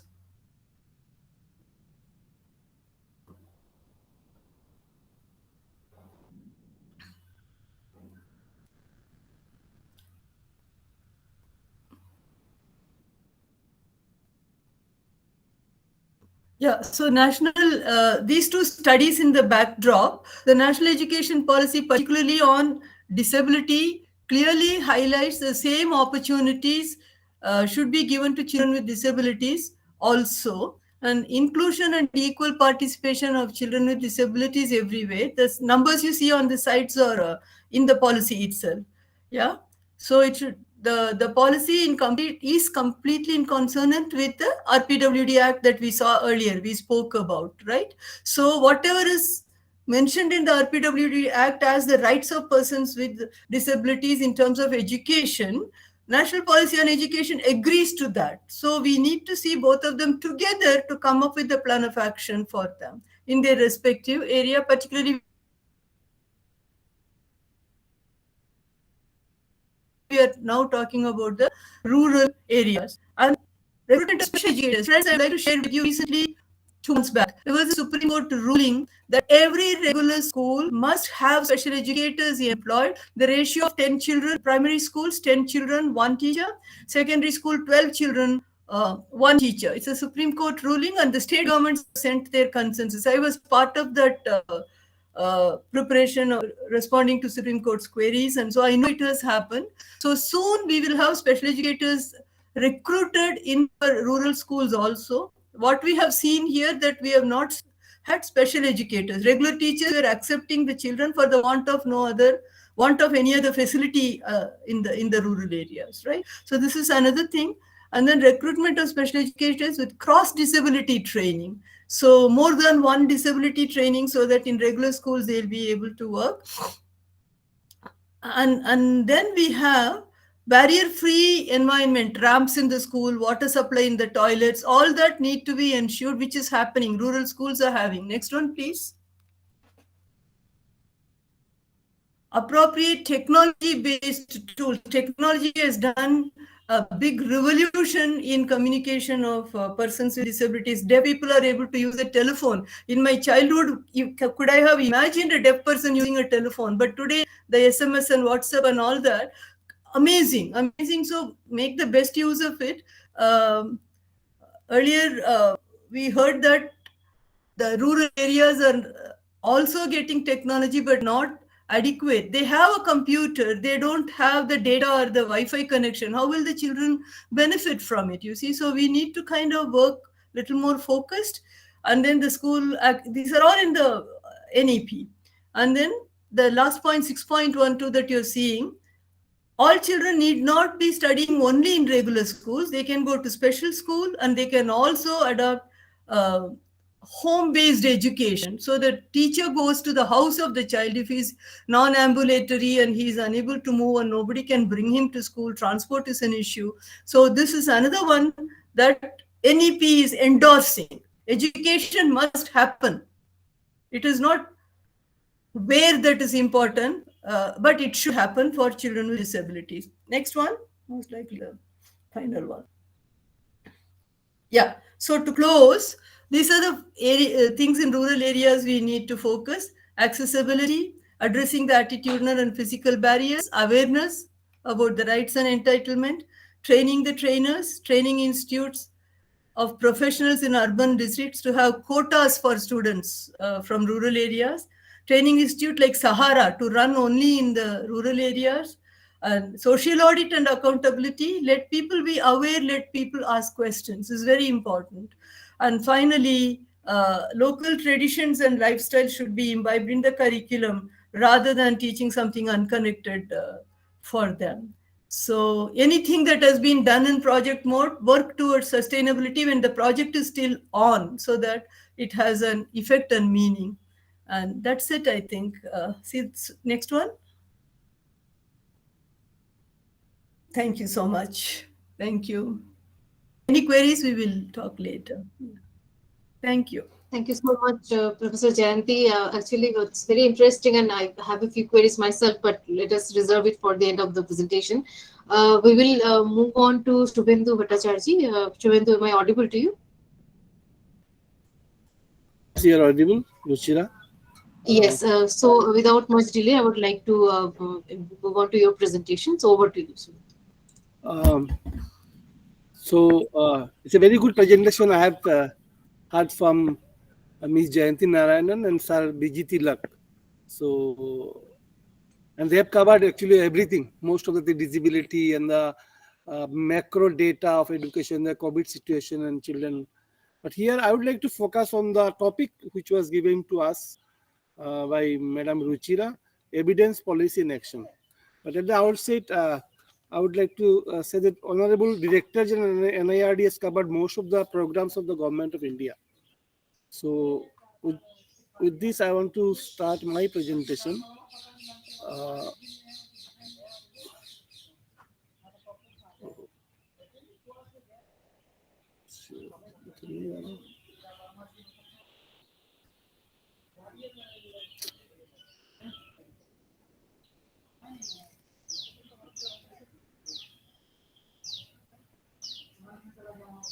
One minute, I'm trying to present.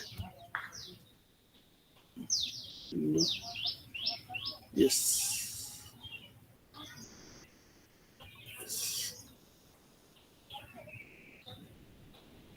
It can be seen, Ruchira? No. Is it visible, Ruchira? Yes, sir. Yes, sir. Please carry on.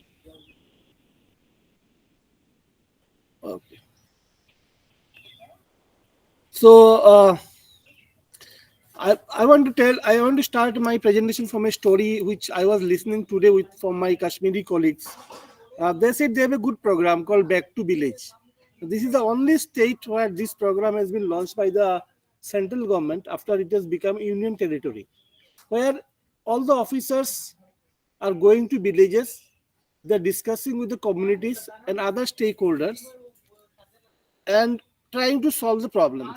So when they're interacting with the parents, teachers, panchayat members and other village stakeholders, they're coming to know many issues pertaining to education, like there is some problems in midday meals, there is some problems in quality education, there are absentee of teachers, there are not enough teachers, library is not functioning.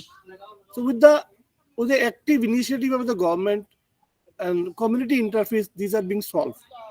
So this is a very good example of where government of India is coming with the programs. And since there is no state legislature at the moment right now, government officers are taking cognizance of the complaints when they're going to villages and staying with the people, and then they are solving the problem. So it is very good problem coming to problem solving method, which can be good model. And as you know, at the moment, if you look at the Panchayat system of Jammu and Kashmir, it is functioning much better way because it is getting direct grants of the government of India, and they have educated resources as well as workers. At the same time, they have support from the state machineries, which can be a good example where Panchayat administration and community are joining together to ensure accessibility to school. At the same time, achieving quality of education for the children.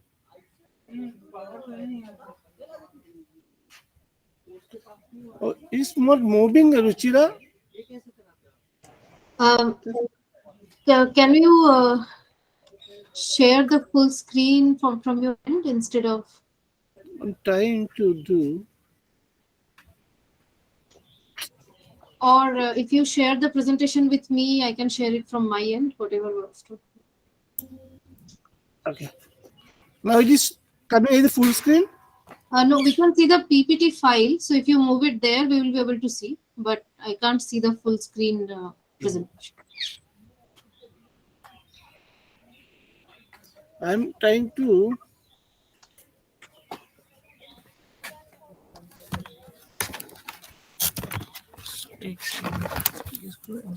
Full screen कर दो इसको बताइए ये कहाँ से आया do it full screen अच्छा इस प्रेजेंटेशन मोड ना ये ना हाँ is it coming now no it's not moving sorry I'm just sending it to you Ruchira yeah okay sure okay.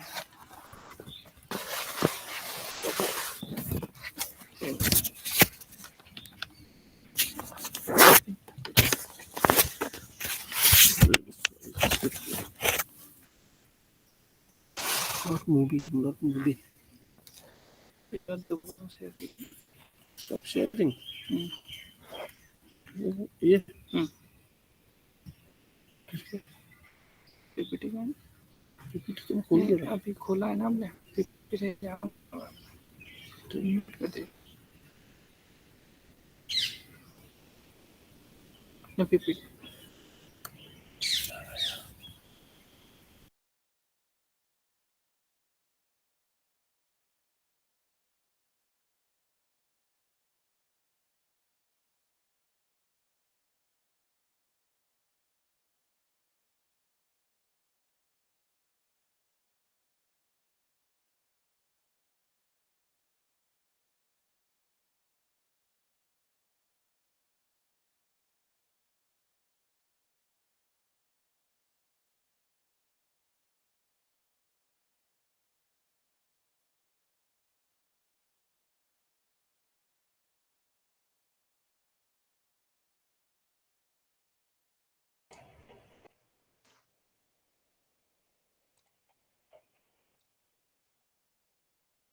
While we wait for Subhendu to send his slides and move forward with the presentation, I see that there is one question at the chat window by Gaurav Dave.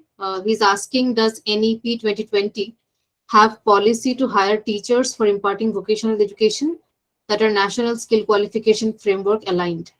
Does any of our panelists want to take it up and respond while we sort it out with Subhendu?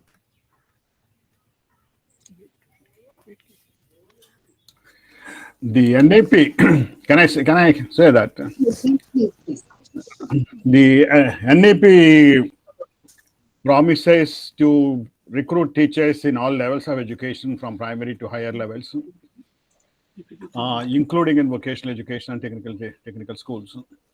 And the qualifications, of course, are to be specified, but they will be aligned with the national qualifications framework that's being developed. That's already developed, in fact. So there is a favorable policy statement saying that teachers will be recruited, qualified teachers will be recruited in every level and every type of education. That's a very clear promise that's made.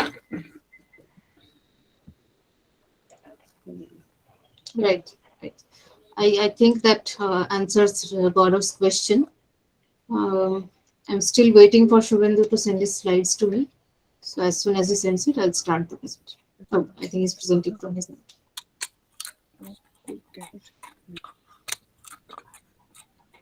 See, Ruchira? I can see you are presenting, but I can't see the slide. Yeah, now it's visible. Right. Perfect. So what I said, sorry, I've lost the track.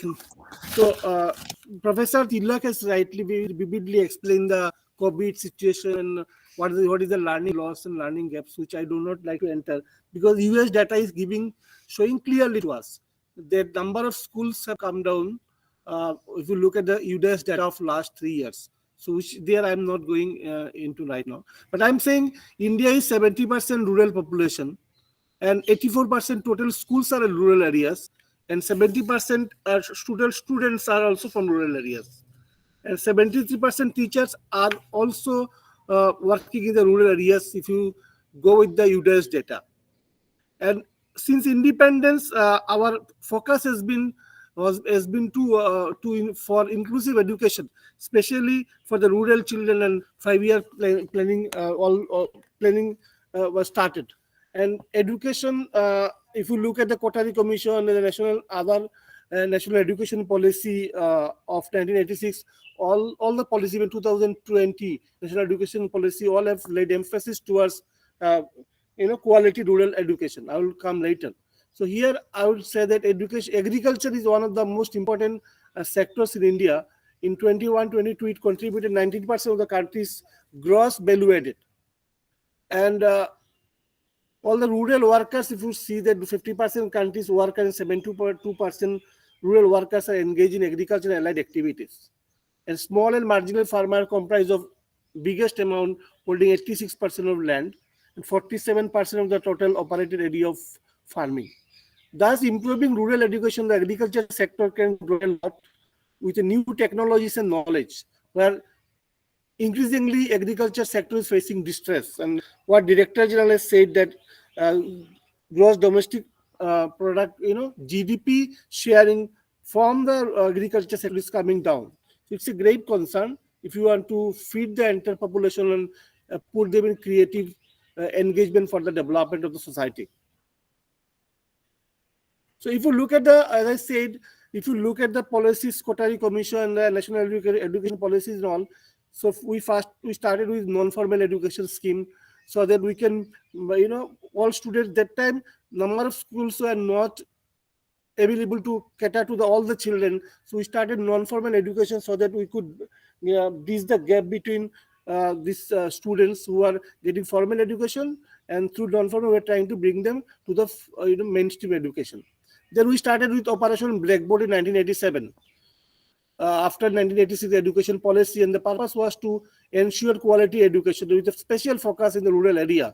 And you could remember that this new education policy also talked about starting Navodaya Vidyalaya. And today, if you look at the students who are coming from Navodaya Vidyalaya, definitely their quality education wise they're much better to other government schools. Everybody can vouch it for looking at the quality of output these students of Navodaya Vidyalayas are giving. Then if you look at there is a special program called Mahila Samikha, and it was started in 1989, aimed at education for women's equality in pursuance of the goals of the new education policy in 1986.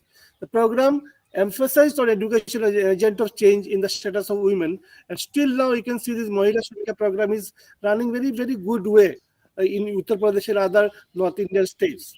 Then you could remember 1994 DPEP program was started. DPEP program was started to operationalize the strategies to achieve universal elementary education at the district level with special focus on rural areas. Educational program were decentralized with the involvement of panchayat, and then we could see that the role of panchayat had increased that time in monitoring the schools. It emphasized on decentralized management, community mobilization, because earlier schools teachers were not accountable to the community, but that DPEP program brought the component of education and community mobilization, district-specific planning, micro-planning, based on contextual and research-based inputs available to each district. And the nutrition program was started that time because it was felt that mostly children are coming hardly to school. So to retain them in school and to ensure their nutrition, because without nutrition they cannot absorb education, cannot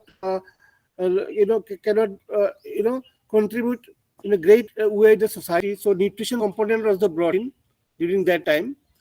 And the Sarva Shiksha Abhijan, if you look back to this century, 2001, and this Sarva Shiksha Abhijan was launched in 2001 to provide useful and quality elementary education to all children in the 6 to 14 years of age, and the target was kept by 2010 as per the Millennium Development Goals. And the scheme is an effort to then recognize the need of improving the performance of the school system and to provide community-owned quality elementary education as a mission. The first time it was taken as a mission mode, although it was part of our constitution since at the beginning in the Article 45.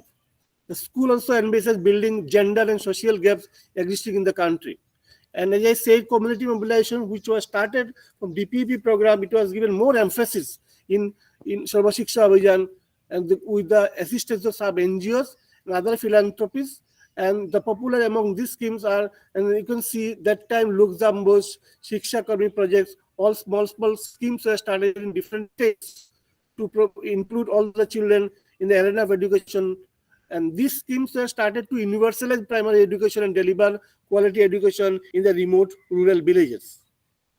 Then if you look at the constitution, as I said, constitutional amendment was brought in 2001 and the act was made in 2009 to cover children 6 to 14 by giving them rights under Article 21, earlier which was part of directive principle of state policy under Article 45.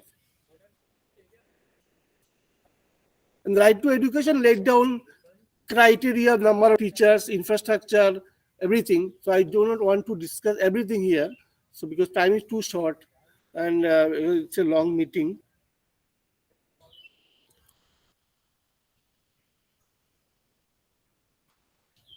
So if you look at the correlation between educational policies and rural development, so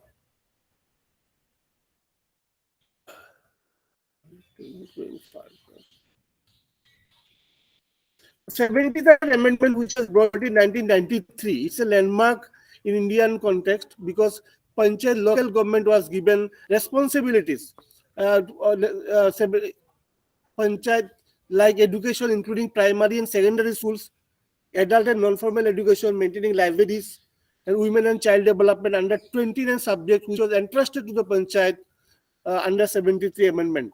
And the role of Panchayat was defined in the area of education, promoting awareness on rights of children under RTE Act 2009, promoting comprehensive participatory education plan to improve basic physical school facilities, social environment, child assessment, promoting plans to improve infrastructure for Anganwadis because Anganwadi buildings are not in good shape, monitoring of quality education through participation of Panchayat members and parents and communities, monitoring rates and reasons of school dropouts for girls as bus for further action. Facilitate cross access to entitlement like midday meals, school uniforms, and other facilities. Facilitating collaboration with the line department to fill vacant teacher posts. A Panchayat played a very vital role in reaching out to the education department if there is any vacancy of teachers, there are school building issues, infrastructural issues. So this way, the 73rd Amendment empowered Panchayat to do all this work in the arena of education. Now I would like to discuss about Samagra Shiksha Abhijan and National Education Policy 2020. How do they contribute to rural development? Samagra Shiksha Abhijan, effective from 2018-19, focused on improvement of school infrastructure and quality of education in all states and union territories, including rural areas, through upgradation of school. And now government has started merging of school, where some are saying it's a closure of school. So at the moment, I don't want to get into debate of whether it's a merger or closure, because government is saying merger is being done to have maximum number of teachers and to provide quality education. So this is a debatable topic, which I don't want to discuss it here. I want to leave it to audience to decide. And strengthening of infrastructure of existing schools, provisioning of composite school grants to every school for providing conclusive learning environment, providing grants for librarians, sports, and physical activities so that students are not only confined to their bookish knowledge, they get into life skill education and they get confidence to stand in life, and in-service training of teachers and school heads, which is a very missing point till now. Conducting achievement surveys at state and national level. You can see Government of India has come out with the performance grading index of each district in July, and recently government has come out with the national achievement survey also on the learning outcome, which we have not done analysis till now. It is in the process. And of course, performance grading index, we have done it where government has identified each district how they are performing in terms of infrastructure and other facilities in schools. And the supporting Rashtriya Abhishkar Abhijan to inculcate scientific, curiosity among children. And as Tilak sir said, there is huge digital divide between urban and rural. Information, communication, technology, and digital initiatives. These are to be started under Sarvasamagra Shiksha Abhijan. And the emphasis has been given the 21st century skill called School Leadership Development Program, remedial teacher for academically weaker students, and special learning center. Even those who have faced learning loss during COVID time, government is a scheme called special learning centers to provide education to these weaker sections of students. And the another scheme providing support to Padhe Bharat, Bhare Bharat, etc. These are the schemes, these are the provisions which have been laid down in Samagra Shiksha Abhijan.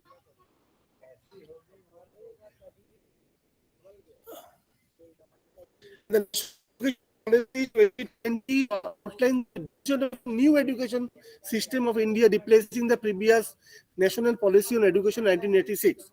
Yeah, Director General at the outset very said that infrastructure we have done lots of development, but quality has still to be achieved. Therefore, you can see all the students are coming out from the schools, colleges, not confident that they will be able to perform and they will be able to contribute, and we can see lots of migration happen. In rural area, they come to urban area and get into informal sector. And the biggest example has been when first COVID lockdown started, you could see a lot of migration was happening from urban to rural area. So therefore, if you do not emphasize on quality education, children are able to come to urban area in urban be getting informal. But I'm saying informal sector is bad, but they are look at the urban class and what they are living condition is very bad.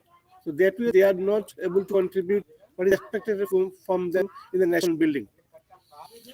So the vision of the policy is to build an education system rooted in Indian ethos that contributes directly to transforming India by providing high quality education to all. The various provisions that are being mentioned in the NEP 2020 are applicable and important for all children, including ones from the rural background and from the rural most remote area and the last child. There are a lot of initiative and provision in NEP 2020 which are not only empowering for the children of the rural background, but also important for them to nurture their latent skills so that they can live a dignified life as an adult. Indirectly, certain provisions like incorporating digital education, focus on skill building, leadership building would help the children from the rural background to contribute in community building and work hand in hand with the local government to bring about a positive change in the society.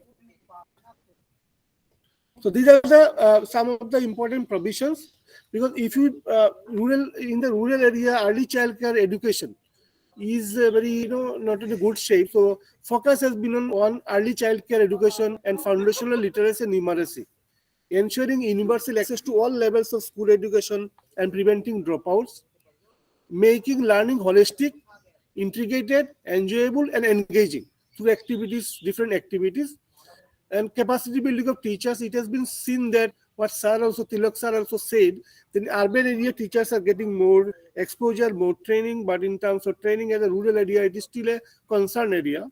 So this NEP 2020 has given focus to that, making education equitable and inclusive for all children, including challenged children. Standard setting of accreditation for school education. It is not any per any kind of school will come up. There should be standard setting and accreditation system, incorporation of pedagogically sound teaching and learning practices that are child friendly, and use of technology in teaching and learning assessment is a supplementary. It is not to substitute the school education. With the introduction of the 3-language policy, children from the rural background would get an opportunity to study and learn in their own regional languages. It's a good step. Otherwise, what we have seen, the rural children generally do not, get exposures and do not get enough materials, and they do not feel confidence when they compare to children who are coming from, English medium background. So this education policy has given lots of importance to mother tongue. And mother tongue is a very good medium to learn without getting bogged down because of these English languages. So all of the above mentioned provision in NEP 2020 are meant to create an equitable and inclusive education ecosystem, irrespective of geography, and reaching to last child. Especially the adoption of technology in teaching and learning process is a welcome step in addressing the existing digital divide. And capacity building of teacher is also another very good step. Right? Then another good thing which has come out, the effort to be made to make Olympiads and other competitions available to rural areas in regional language. Now Olympiad test done only in urban area, and children are mostly participating from English medium backgrounds. So these are taken to rural area in the regional languages to ensure widespread participation. To ensure that outstanding students enter the teaching profession. Nowadays, mostly, outstanding students are not coming into teaching profession, and not mostly from rural areas. A large number of merit-based scholarships shall be instituted across the country for study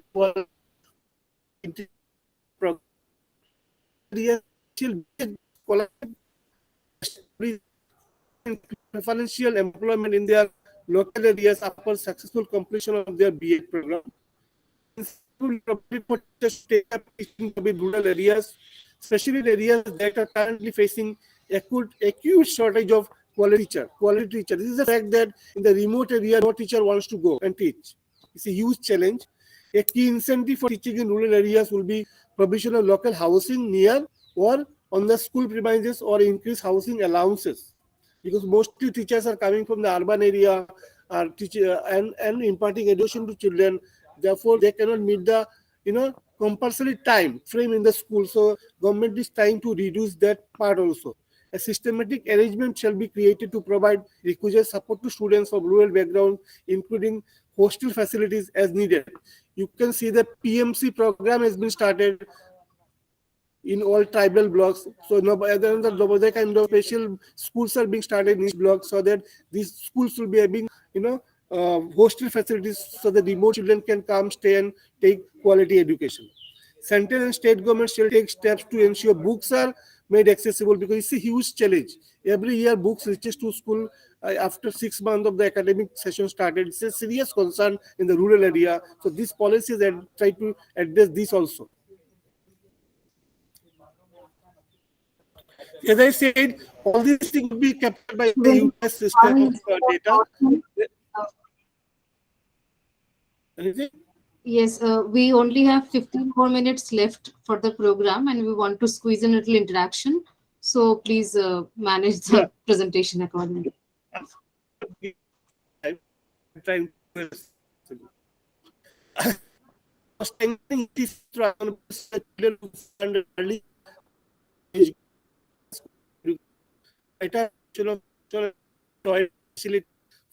To prevent dropout from school, along with ensuring health and hygiene, allocation for set libraries, provision of books in regional languages, resource allocation for computer internet facilities in school, provision of garden, so children need food, and of funds from Pradhan Mantri Sadak Yojana and other road connectivity.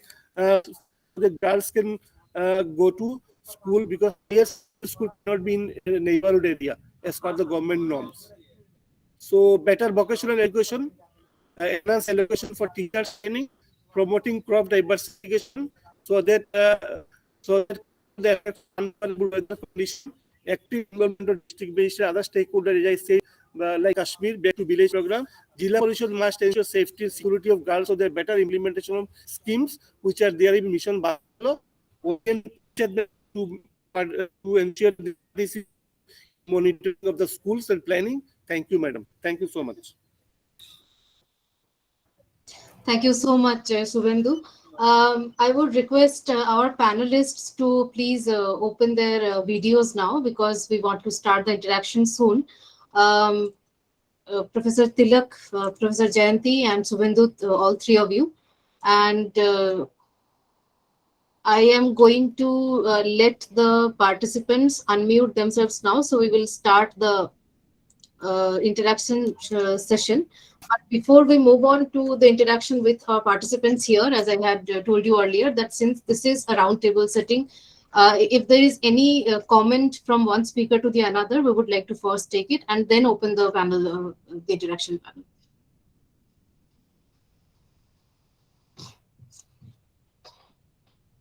Professor Tilak's presentation was excellent in terms of completely walking us through the COVID and what is the requirement in terms of education. The vision that he expressed was amazing. It also reminds us how much we need to do. Okay, we have managed the bad situation. Now they say there is one more coming, all that is happening. But I just want to place on record, it was a fantastic session.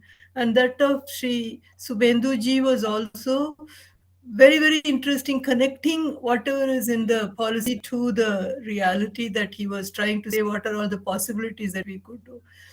I'm glad I'm here to listen to the esteemed speakers, and thank you for this opportunity. Thank you so much. Thank you very much. Thank you very much, Dr. Narayan.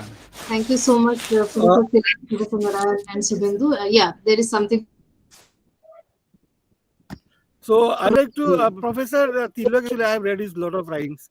So he's my guru actually, I've never met him, but I have read him a lot. So his presentation was excellent. He has covered the data and COVID situation, learning loss, digital divide, whatnot. He has given complete picture of the education scenario of the country. So thank you so much, sir. And Madam Jayanthi Narayan has covered this issues of special children and what kind of issues they are facing, and she has brought UN framework and national law and other schemes, and she has taken the things to the ground. It is very interesting, ma'am. I was reading through and listening to you. It is very enriching. Thank you so much, ma'am. Thank you so much, Subhendu, for your comments. Before I open the panel, I have one question to Professor Jayanthi, and then I'll probably move on. And my question is, why Andhra Pradesh, Professor Jayanthi? Why Andhra Pradesh? Because when you say that if something succeeds at project level, government should take it up and scale it up. Is Andhra Pradesh the right state to begin with? Because the challenges in the northern states at least. We need it all over. No. We need it all over India. I live in Andhra Pradesh. I live in Hyderabad, and when I tend to work with this rural area, I've been working with, and when they called me to work, I joined them and worked. We have had projects in northeastern states when I was with the NIMH, when I was working at the NIMH. We have had projects in the northeastern states.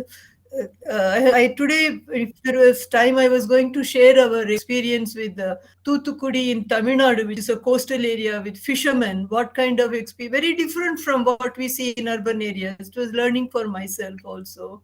The fishermen community, how things are so different for them. For lack of time, I have not taken it up to speak of. But yes, National Institute I was working for. Therefore, whole country is our responsibility. These two papers have come after my retirement. And since I am in Hyderabad, and it was on second word, Andhra and Telangana, as well as the second paper with Telangana and Hyderabad. And the agencies, since I'm working with Northampton University, Professor Richard Rose visits India on various occasions, and so this was one of the projects we took up at Hyderabad. And yes, definitely it is all over India. We have examples of all over India what all we have done, but today it's not adequate time to share. No, thank you. We'll have more of that maybe in the future programs. And every child in our country is important for us. Every nook and corner of the country we should be working. So if Tribal resource belt, permits, we we will have have the different next experience. program in an Coastal area, offline mode, not in an online mode, and we'll be able to have a more detailed discussion. yeah, I saw some you other hand time. raised. Yes, yes. So please unmute yourself and ask.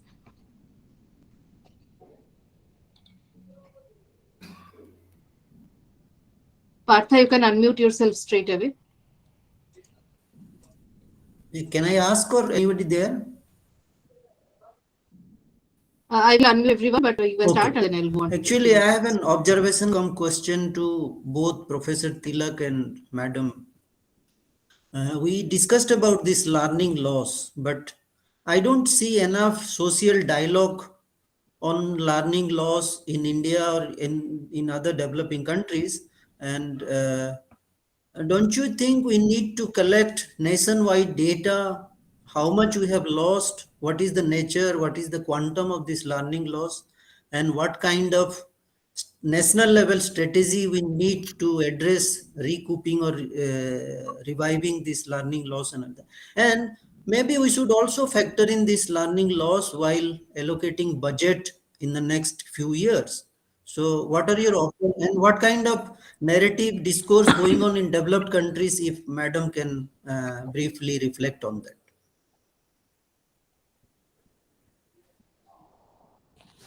We'll start with Professor Tilak and then move on to Professor Jayanthi's response. Thank you very much. I think the magnitude of learning loss is still to be ascertained very clearly. What we have some preliminary estimates, and but I do not have really exact details of how those losses were estimated. But there is no reason to doubt those estimates. But I think we need to really have a robust method and also understand the magnitude of it. It's immense, and as I said, the problem is still not over. Perhaps the loss is really much more than what could be understood now as of now. And certainly there should be really good strategies of how to address this particular problem.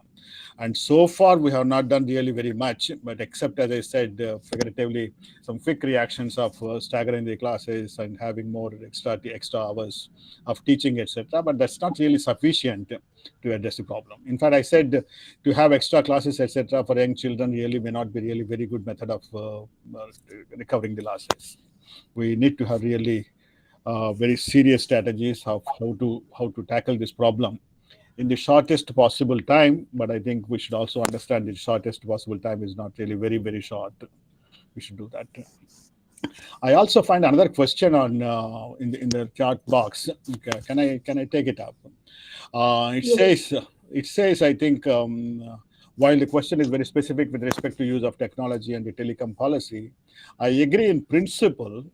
There is a need for coordination and proper linking of different policies: the education policy, NEP policy, the telecom policy, industrial policy, employment policy, etc. in general.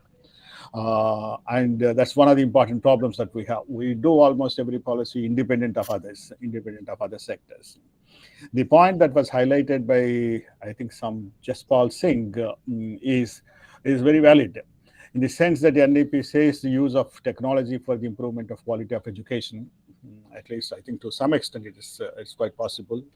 But the point that was raised is the telecom industry policy does not refer to that, saying that you provide some technical support to the education sector, the schools, etc. I think there is need for coordination between the different ministries on this. But I also am hopeful that slowly it will emerge. Still, this problem is there. The recommendation came recently. The NEFT, National Educational Technology Forum, that's already constituted on the basis of the recommendation of the NEP, will work on some of these details and making it much more integrated, an integrated program with integrated approach. Thank you, Professor Tilak. On to Professor Jayanthi. Yeah, so your question on the global picture and where we are. I'm very proud of my country. So my Western countries definitely have less population, more space to live, single language, coast to coast, United States, you speak single language, UK, everywhere you speak single language. And they're much more, richer than us with less population, and India having this population as one thing which is a challenge to address everybody, and socio religious, geographical, linguistic variation, we are able to move forward very beautifully. I mean, from early years. For instance, if you take disability itself, India never had segregation of people with disabilities into institutions and later get them out of the institutions into the society, call it as integration, inclusion, mainstreaming. These terms are unnecessary for us because a person with disability always lived with his family. However, poor resources they have, they never took away the child from the family to put in resources. We did not do the mistake which other countries did. So this is one point we should remember. And second thing I find, comparing to the Western countries, what we take, yes, they are faster with the newer development, good research. We are a little slow with you spoke about data. I'm very happy about it, Bhattacharjee, that we need to have more documentation and publications, which the other countries do. We learn from it. We are very happy and I would say complacent with the work that we do. We are doing it, and the children are happy, parents are happy. Yay, I am happy. That is not adequate. We need to have a lot of research, publication, and think globally, work locally. This is very, very important. Every area has its own speciality. Like I told you, coastal area work was very different from tribal area. Tribal area work was very different from Andhra Pradesh rural to Madhya Pradesh rural areas, you see. So locally what is appropriate, try and do that. And I go with you, strongly underline it on having the right data, so we'll also be able to point the learning loss where it happens. Now we are not even, we are assuming, we are not able to say clearly this is what is happening, right? But knowing the local pulse, the way they live, and blend whatever education we want to give into that will be more effective than trying to fit a square peg in a round hole, honestly. Am I answering your question? Yeah, okay. Thank you, Professor Jayanthi. So now I have given the unmuting rights to all participants. I see Samir Jamatia's hand raised. So kindly unmute yourself and ask your question. This is to all other participants. One by one, you can unmute. Thank you for everyone, but I am so far from everyone, from Tripura. Girl. So if you come, I'm invite to everyone. Please, there every madam told me the reason why is the language. That is the very true. I'm the example from the on my base. I am a tribe of the Tripura community tribal, but another tribe has the village level. No network, no connectivity, no success of. So if you communicate the people to people by our student, our coursing, so there are a lot of people issue coming to the language barrier and interest for the, and that is that kind of the come and another one. So here the interest for the own local material based study. I am as example for the Bali Green School Bali. There are a lot of there is a site of the Green School Bali. I'm visited. They are working on 2009. There I'm visited and their student for loved by abroad from coming and studies their children. But our Indian style very very poor system. So I'm suffer. I'm also suffer from the, if you go to the study for the Delhi, Agartala to the Delhi, we need this 10 days maximum for by train, by bus, by journey. So that is the issue for the our side for the northeastern part. So that is the issue, very issue for the logistic, and then the study material. We have no introduced the our rural based the study material. Like the I have the study for the in China bamboo technology, but we have not is the available the raw material. No introduce the class level the, but you see the Chinese all people, yeah, they are Hangzhou province. This primary level introduce the what is the bamboo raw material. The is the level of study for the we have primary level the bamboo study for the primary level from nursery level, then the upper level then. But we have the equivalence to the study for the, we have pass out the class 10, then we study for the Chinese level of the class nursery level, the courses. So that is the mentality we have. So ma'am, you are the please the put up your there's called was this suggestion by any query that I'm not questioning. This is the my experience. So rural means then Can I very answer? unique. So then Please, please. Thank you, Samir. Thank you so much. See, may I respond to him? Yeah. Yes, please. In our institute where I work, the National Institute for the Empowerment of Persons with Intellectual Disabilities, we have all the material related to intellectual disability that we prepare are made into all the northeastern languages also. For Tripura, we do Bengali only because that goes, I think. Otherwise, that other languages in different northeastern states, the material we translate so that the parents and professionals will be able to use. We have visited and conducted workshops in having the government and NGOs and the private practitioners together so that what we leave behind is sustained, and we used to follow up. Definitely in Tripura also it is continuing to happen because Government of India has this rule that every ministry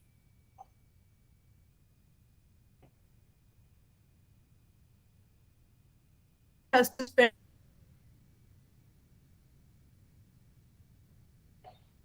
10% of its budget on different ways.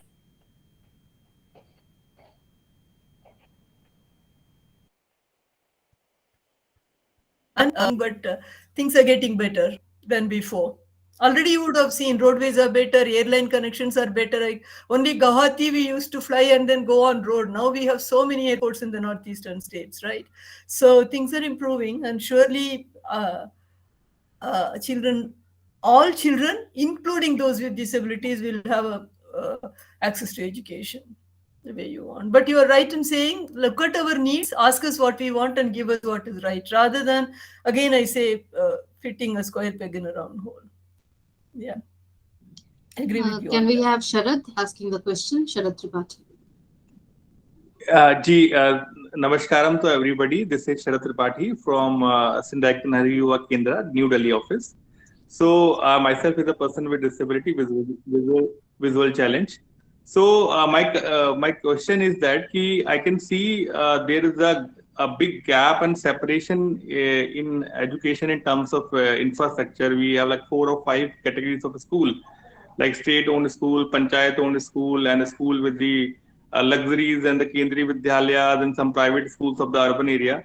I think until and unless this gap is not covered, nothing can be done. So the evidence made by the professors all are evidentially that's showing this gap is because of this infrastructure and this set of school in separation.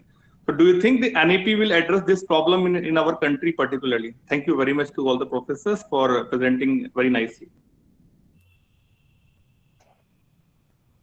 Thank you, Sharad. Any of the panelists would like to take it up?